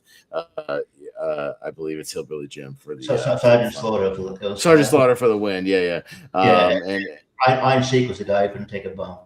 So yeah, it was the guy who couldn't take a bump, so he wins the match because he literally can't go over the top rope, take a bump. So he wins the match, and Sergeant Slaughter comes in and puts him in the Cobra Clutch. What a cool loser. Yeah. So so Iron Sheik wins the gimmick battle royal. Richie, I mean, it's silly, but like it's more about just like the nostalgia, like trotting everybody out there. It's just kind of silly fun for the crowd. Like I didn't yeah, mind it at all. It's fine. This WrestleMania has variety, and then if you're going into it, you're not expecting the stellar match. A lot of these guys, are older. It's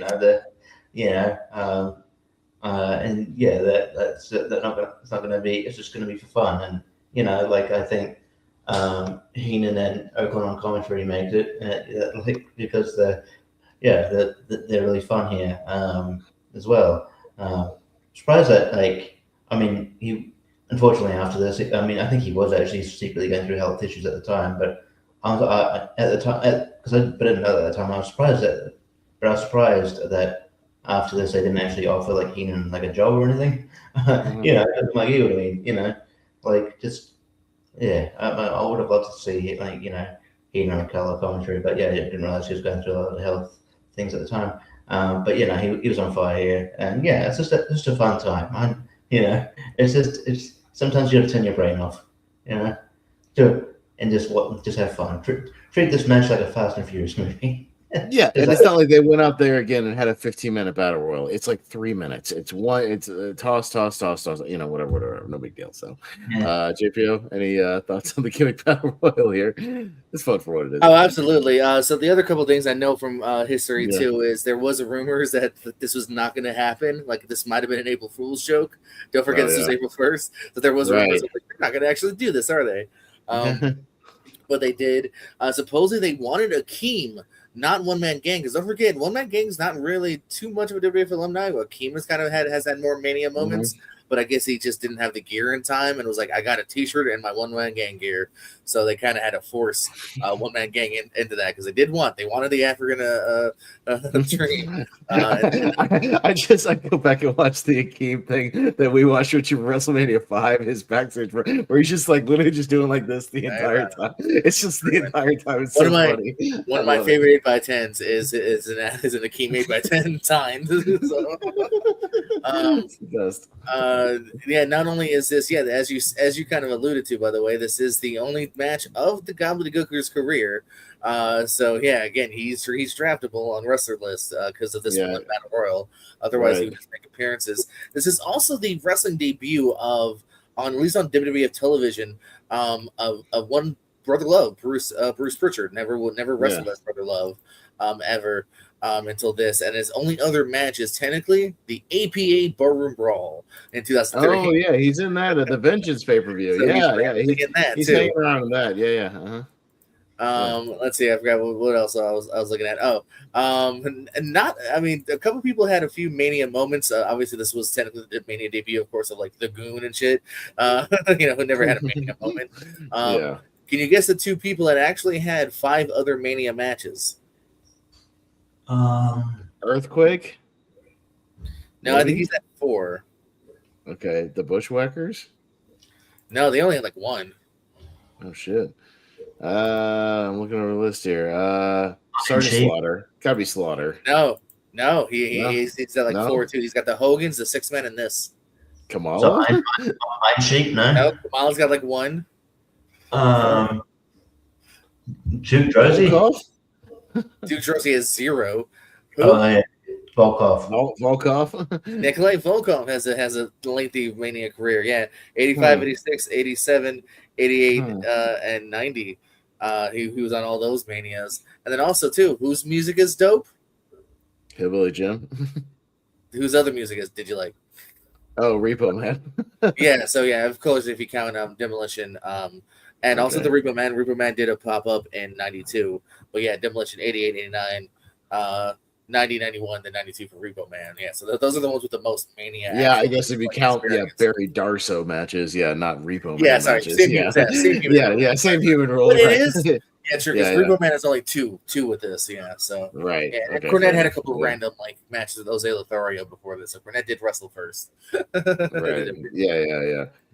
So next time you go randomly watch this, watch Cornette and Pritchard in the corner. They're having the fucking time. I'm gonna rewind right now. I just watched the upper left, with those two, and you'll see they're working their asses off with each other. They're doing their own thing. Just having fun. So it's the only thing worth watching. It's a 4-minute battle royal. This thing is done pretty quick. Yeah, and they're out at like the 2-minute mark, so you only need the first 2 minutes. So it's fine. Yeah. I mean, Cornette's out fairly quickly. Minute and a half in or whatever. But anyway, so yeah, moving along, we got our kind of semi-main event of the evening. Undertaker, the man with the streak himself, taking on Triple H, and what. God damn it, does it feel like a no DQ match, but it sure as hell isn't for reasons. Because I guess we already had, a hardcore match. We had a street fight. We've got a no DQ match in the main. We've had a TLC. So we'll get into it. But yeah, the longest rest. I don't mean to interrupt and go back to the old news, but I also thought it was interesting. Supposedly it was Hector Guerrero, by the way. It was the same Booker, which I find weird that they actually called him to do the suit again. Because the difference it's one of the few doings. It's not Matt Gordon, but it's Ray Apollo as Doink. And then in 2003, it's Eugene as Doink. So I figured they would do someone else Gooker, but it's supposedly Hector. Okay. Well, to get that paycheck, I guess. Put the suit on. It's not just weird. WWE don't like to acknowledge that this match happened, because when Triple H and Undertaker would have their match afterwards, they forget to mention this match. They kind of ignore that this one happened, even though they had 3 matches at Mania. Yeah, it's weird. Oh yeah, they forget about this one. But yeah, this is the first of the Motorhead entrances for Triple H, where Lemmy just cannot remember the goddamn words to the song.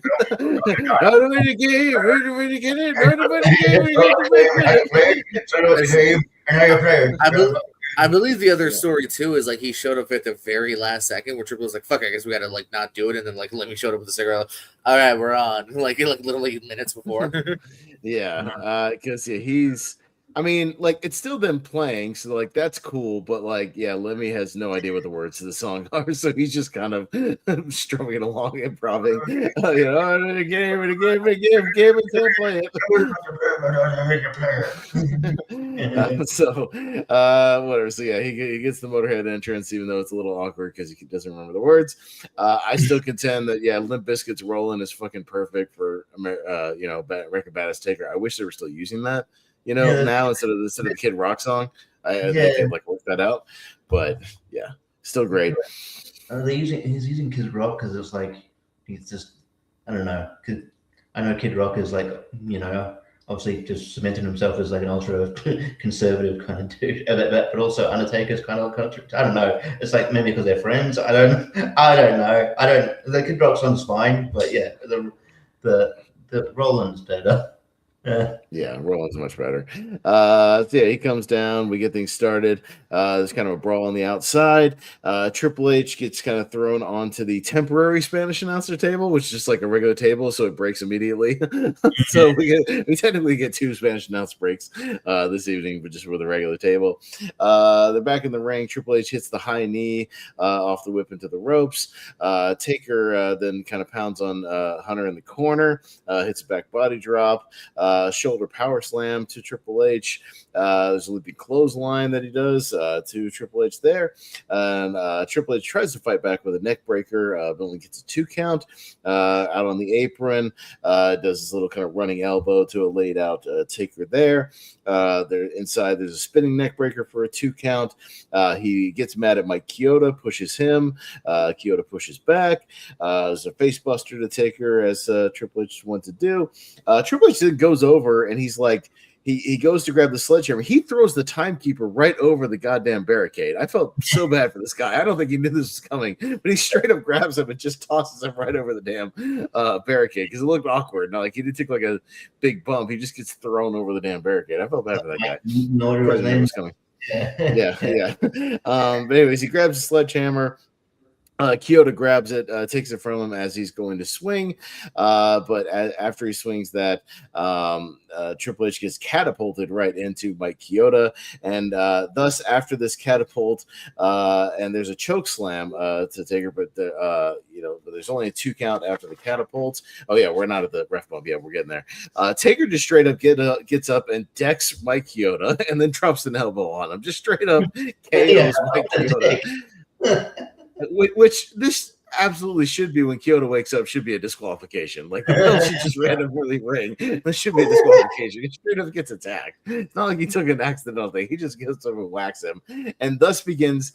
I don't know. Maybe JPO can check what the longest ref bump in the history of ref bumps is, but I swear he's out for like 11 minutes. There's a stat of that, but I believe it. Yeah. Yeah, I'm literally. I think somebody timed it. He's out for like 11 minutes of this damn match, just laying there. After like for the most part. After like a punch and an elbow drop. So they go to brawl ringside. Triple H gets backdropped over the barricade. They brawl into the crowd.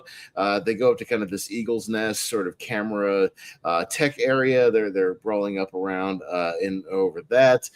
Triple H whacks Taker a couple of times with a chair, very reminiscent of the chair shots we would get in the next match. So again, lay out your spots, guys, when you're doing the pre-show meeting. Like, don't do the same shit, 2 matches in a row. Because Triple H like whacks him over and over and over again. I'm like, you might want to save that for the main event, guys. Just saying. It's kind of going to be a big deal in a minute. Eventually Taker is able to get back up and fight back. He choke slams Triple H over the guardrail to the floor. He just goes out of camera shot. Yeah, he just disappears. They should have kept that angle because when they show the actual angle, he lands on a very obvious crash pad, like 2 feet below the Eagle's Nest. So not the greatest bump you've ever seen. Taker then kind of jumps off and hits an elbow onto him. He's shoving EMTs all over the place. There's all kinds of collateral damage in this match from people, non-wrestling personnel. After about 10 minutes out there, they get back to the ring. Kyoto still has not moved. Taker kind of shakes him up a little bit, tries to wake him up. Taker grabs the sledgehammer, but right as he's about to hit Triple H, Hunter hits a low blow. He tries to take the sledge, but Taker hits a big boot to counteract that. They go back and forth, toe-to-toe with some right hands. Triple H tries a tombstone. Don't ever try a tombstone with Taker. It never goes well because Taker always seems to counter it into his own. So don't ever try that because Taker hits the tombstone, but there's still no referee, so he does not get the 3 count. Goes for the last ride, but this is actually a good spot. He goes for the last ride. As he gets picked up for the last ride, Triple H grabs the sledgehammer in mid-stride, whacks Taker on the head and knocks him out. Goes for the cover, only gets a 2 count though, as the dead man is able to kick out of that one. Hunter then goes to wail on Taker in the corner, but Taker picks him up out of the corner, hits a huge last ride power bomb, and pins him for the 3 count. And also, if you know that Undertaker's got the last ride, don't go for the punches in the corner. Yeah, he's just going to pick you up because he's done that finish a couple of times. Yeah, don't do that and don't try to tombstone him. The crowd's into it. It's like a fun brawl for what it is. The guys have good chemistry, but the ref bump makes it really, really awkward because I guess, there were kind of a lot of stipulation matches, on the show. So adding like a false count anywhere or something, would have just been like adding, piling on to the stipulations. But then you have to have this awkward thing where Kyoto's out for like literally almost the entire match. And it's very weird. They just kind of laid out. There's no other referees. So it makes it look very strange, Richie. Yeah, it comes Kyoto's out for a while. You just do an ODQ match, but also the way they did it makes Undertaker be a heel. You could have Triple H do it and just whatever, that's fine. But like the fact Undertaker punched him, that seems weird. So could Mike Kyoto have ended the streak here if he had disqualified Taker and Triple H would have won? That would have broken the streak, right? Pretty risky. I don't know if did they establish a streak at this point? Because I know next year when he versed Ric Flair, because when he won, he held out 10, so they're definitely establishing it then. So this was only 9-0, at this point, Yeah, but I don't know if they were like kind of like like you said, even the 2002 one, like you said, I think it's kind of a sly like representation. They don't really start making it a thing till after that, I think.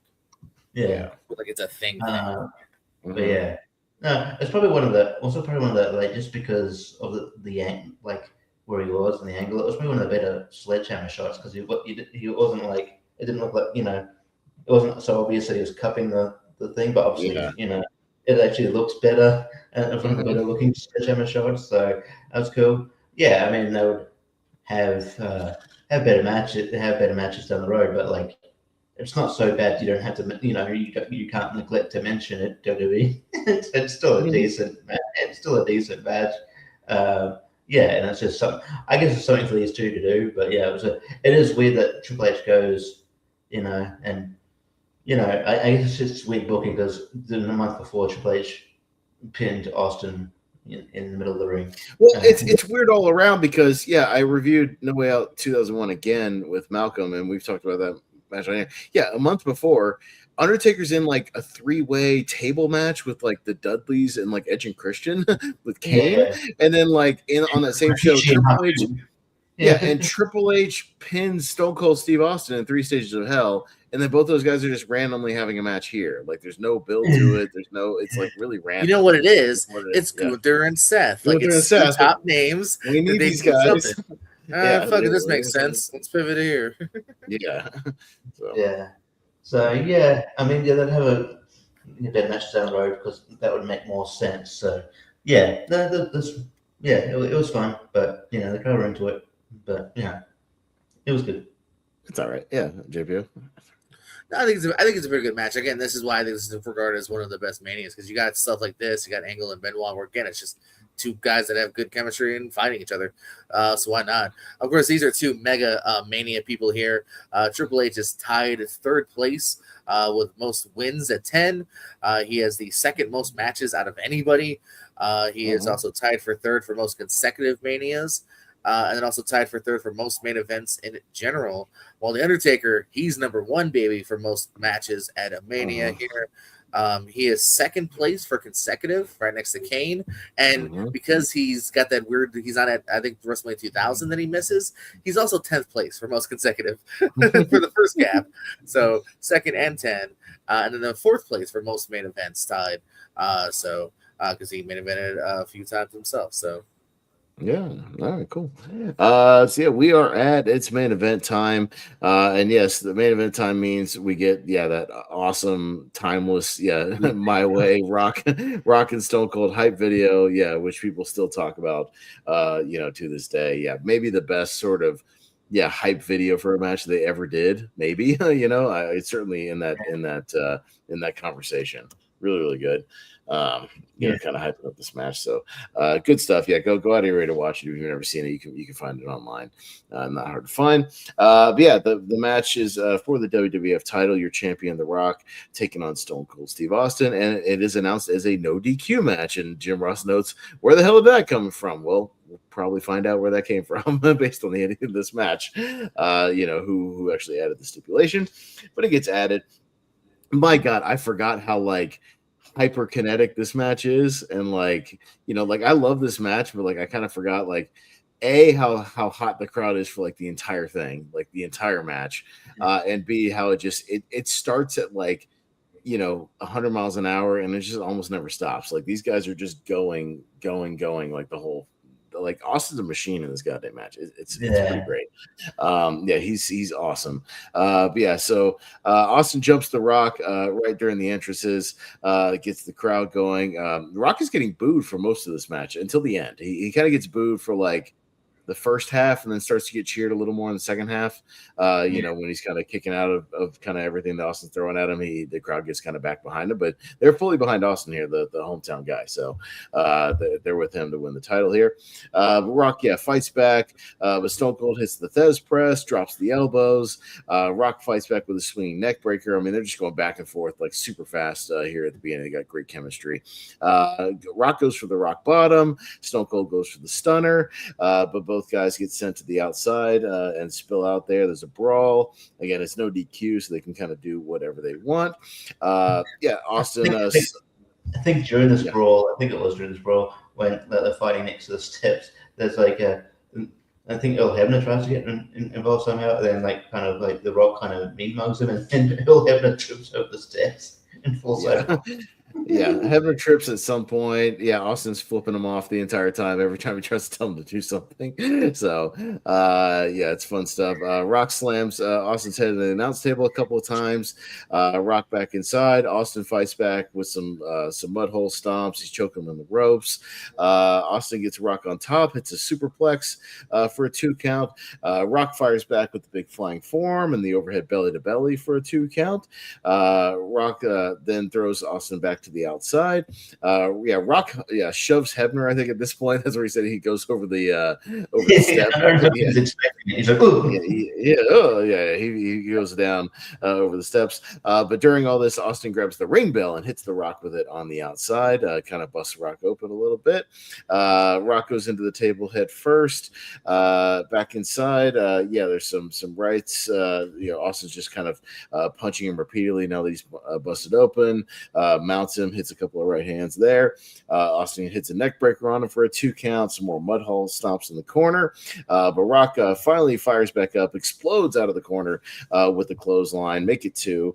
Austin's head then goes into an exposed turnbuckle. Again, they do the exposed turnbuckle again, kind of like the opening match here, and his head goes into that. Starts getting busted open.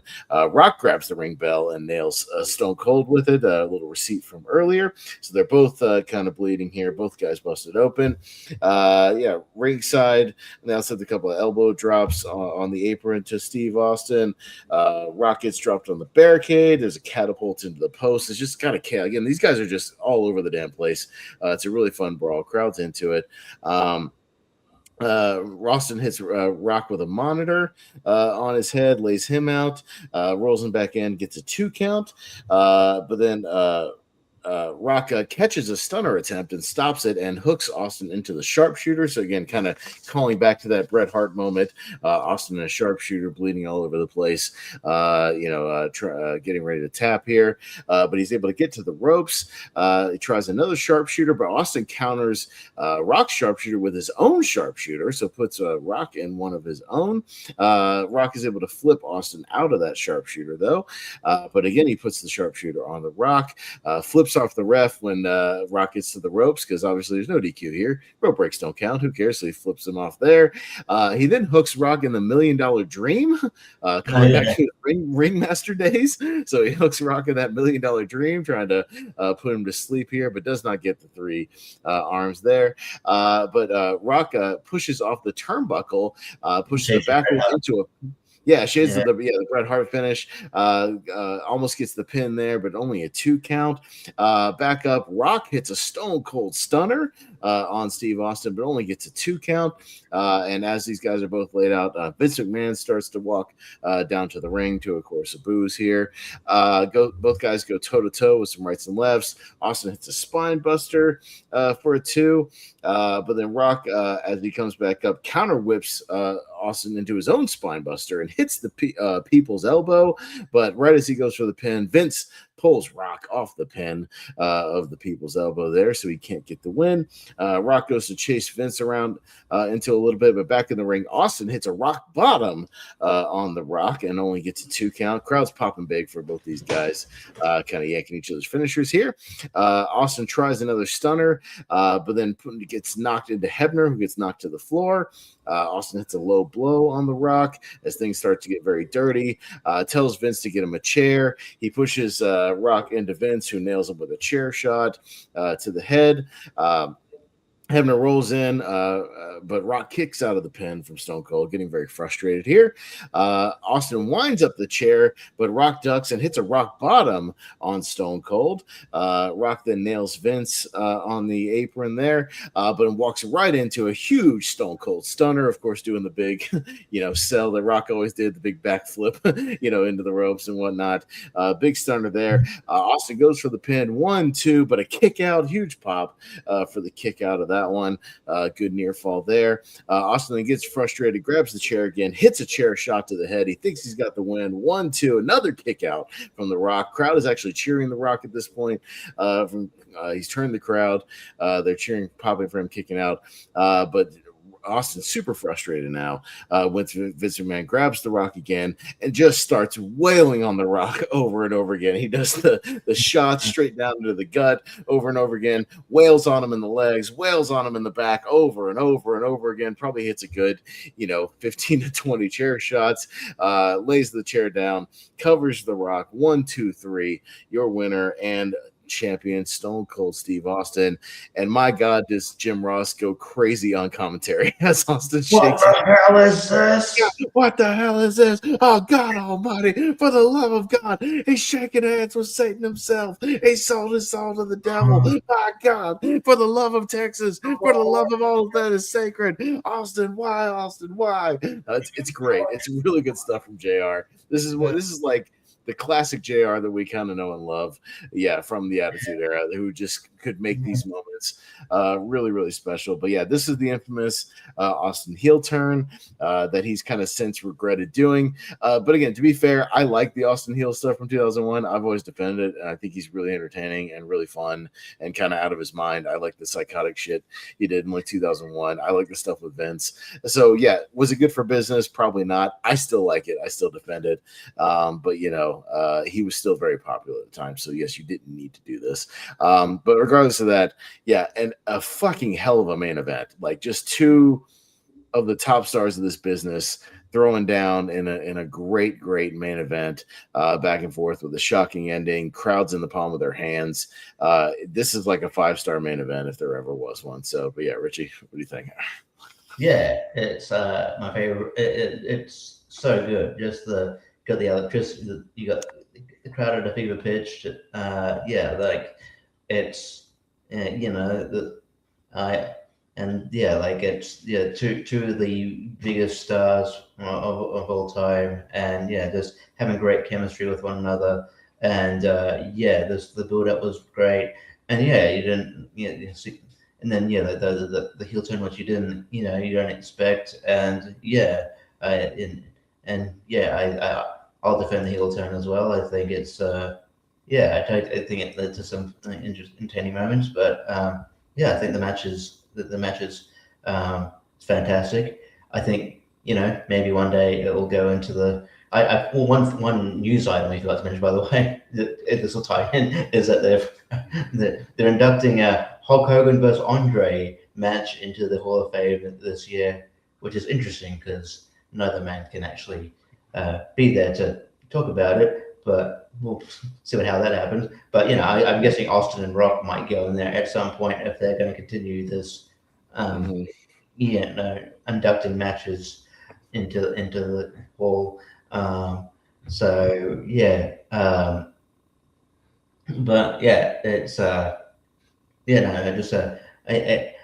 great match, and aided perfectly by JR and Paul Heyman on commentary, just what the hell is this? It's a new champion. Oh yeah. Why, Austin? Why, damn it? Why? Why, damn it? Why? Yeah. Dude, Jim Ross little quotes, man. Fucking Jim Ross. Yeah. And then it would be used it would be used a lot in the coming months to just try and get people to boo him, just Austin beating the shit out of JR. It's like, that's your best friend. They're going easy on him. Open him up. Open him up. Open him up. So a fantastic main event to cap off one of the best shows of all time. Yeah, JPO, thoughts on this main event? No, this is 2.5, maybe 2 3/4. Might be generous, I like this. I like the right to censor 6-man more. No, this is a great match. I love these two. I think they had another really great match in 2003 as well. But this match is great. Just looking up some statistics on Cage Match. This is considered overall ratings wise. They had ratings just like Rotten Tomatoes and everything. Stone Cold's second best match ever, only next to his Bret Hart match, it's his number one for The Rock. Is the singles match right here. So tremendous match here. Both men also Wrestlemania legends here. We got Stone Cold. He's got an interesting second place here. Second place for the longest gap in a Mania, because he went from 19 to 38 without a match. So only next to Lita and Ricky Steamboat beat him, actually. Between Lita's return and Ricky Steamboat's match with Jericho in that gauntlet are the only people that beat him. And if you count it, Tatanka's random ass Battle Royal appearance, if you count that. He is also tied for fourth place for most main events. The Rock is tied for ninth for most matches, just overall total matches. Seventh for most consecutive matches, and third for most main events. The Rock main event Manias during his time. And great match. This is a great WrestleMania. Like I said, a lot of people, if you look up top 10 lists, more times than not, this will be the number one. Because again, you have several great one. This is kind of what's, I guess we're getting it this year, because sometimes I feel like they overdo the 3-way and 4-ways. There's a lot of great, just solid one-on-one matches on this card too. That's what I'm saying. Yeah, they don't overdo the multi-mans, because your main event is a one-on-one. You got a great like Kurt Angle, Chris Benoit, just a one-on-one wrestling match, like no gimmicks behind it, anything like that. Even Undertaker, Triple H, like solid one-on-one. There's some good stuff there. But the the multi-mans that you get TLC 2, which is like an all-timer, so it's fine. And some great story stuff with Vince. Vince and Shane is good, just sports entertainment, WWE storytelling kind of stuff. Really entertaining. Overall, it's my favorite WrestleMania. It's kind of crazy that we spun this just organically, but we did. Because I think this one still holds up. Even like the worst matches on the show, like the gimmick thing is totally after TLC. Like you watch it in order of the show, it's totally fine to just kind of blow up some steam after the thing. It's just silly, like entertainment. It's not long. Like even the bad stuff is not long. Structure-wise, it's good. 2 minutes. Good solid singles opener, followed by a 6-man, followed by a crazy hardcore, followed by another solid, 2 solid singles matches, women's match, crazy no DQ, crazy TLC, fun little battle royal, another great singles, and then the ultimate singles. You always talk about and you've done it because you're held with promotion. Like match layout is very important to a show. Like match, like the way this you one lay was out a pretty show. good. Like I don't really know if I'd flip flop anything pretty much. Like I got really know. Maybe Battle Royal for Triple H and Taker, but then again, you also want a breather from the TLC. So no, I don't even agree with that. Never mind. It's fine. It's about to as close to a perfect pay-per-view as you're gonna get. So it's my favorite Mania. 19's really close behind that because I think that one's really great quality as well. But I love 03 too. 03 was in my mind at first, but rewatching this one, I'm like, oh yeah, it's up there. They're both like neck and neck. They're both great. For different reasons. So because again, I love Brock and Kurt. I love Shawn and Jericho. That's some good stuff. The Vince Hogan stuff is fun. Another good Vince. That's what I mean. Like Vince Hogan is fun. I even love some of the undercard stuff is fun. On that show as well. So another really good solid show with like great matches, great sports entertainment stuff to it. It's really good. They're neck and neck. More wacky hardcore shenanigans. Title changes 9 times in vignettes. Oh, no, that's 02. That's 02. Yeah, that's 02. Mm-hmm. Ignore me. But 02's all right too. Other than that, probably they didn't structure the match up that well. But anyway, this is one of my favorite WrestleManias of all time. It is one of my favorite WrestleManias of all time. It's a near perfect show in my opinion. Just what you want out of WrestleMania, and that just and the perfect crowd for it too. They were never dead for anything really. And then it rules. I could never get it's sick of watching this one. This is one of those ones I would I'll go back and watch every year, to be honest, every couple of years. When it comes to WrestleMania season, even though we're not going to do it again, obviously to just spun it, but I probably I'll watch it. I'll probably watch it again next year just to be like, hey, it's WrestleMania season. I'm going to watch my favorite Mania because it's it's that good. So this is fantastic, and I don't think the one will never be there. Won't hold up. So No, still holds up 25 years later, so good stuff. It's getting late, so let's wrap it up here. But fun time. Yeah, I had a good time rewatching it, start to finish. I haven't done that in a while for the show, but the show's great. So if you haven't, go do yourself a favor. This is kind of like, sort of the apex of the Attitude Era, essentially, with this WrestleMania, before kind of moving into the Ruthless Aggression era. So good stuff here. But anything we want to plug real quick, guys? Richie, what you got? Well, Wheel of Movies will be back next week. We talk about Back to the Future 3. We were certain people in the community hounding us for doing a tribute episode for John Tolkien, but then but then we ended up spinning a movie using it anyway. So there you go. Just I did a fandom match, and I'm on one of the far. We got on Rankin, talking to Vince Vaughn coming up soon. Hey, I'll be there too. Oh yeah. And so I think watch Mike and Nick and Alice. I don't know if it's gonna make it, but I liked it. Okay, I will check that out. I think it's on Disney for us, which is weird. Because it's on Hulu here. Well, that's not weird. It's a Disney Hulu movie, so yeah, that makes sense. Oh yeah, I know, but I still think of Disney as like the family mouse thing. But yeah, I know. What did I see on Disney? Yeah, no, there's definitely they've pivoted. So check those out, and that's pretty much me. All right, sounds good, JPO.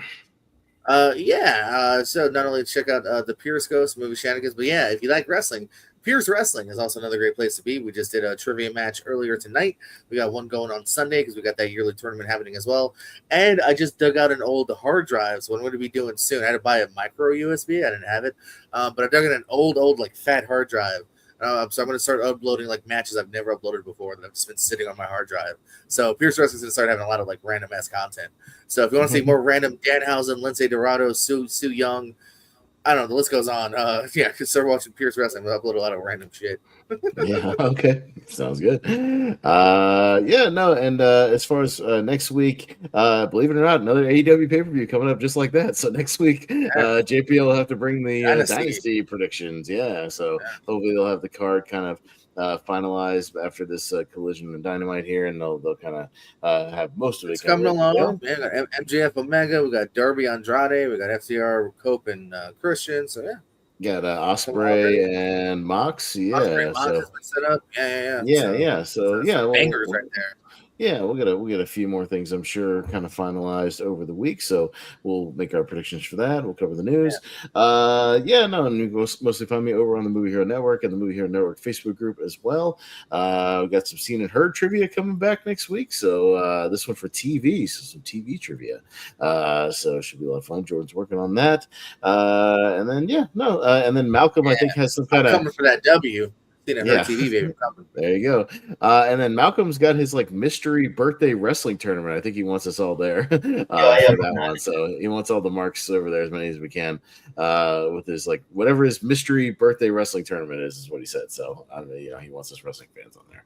I think I'm even hosting that one because Jordan's not a wrestling fan. So I think I'm actually hosting the Malcolm mystery tournament. So we can kind of conduct all the shenanigans there. So we'll wrap it up there. So sorry, it went a little long, but it was fun talking about WrestleMania 17. I love that show. So good times all around. But we'll be back next week, same time, same place. So we'll wrap it up there. For Richie Goodacre, for Mr. JPO, Jordan Owens, I am Austin Fez Howell. We'll see you guys next time on Lonely Marks. Bye.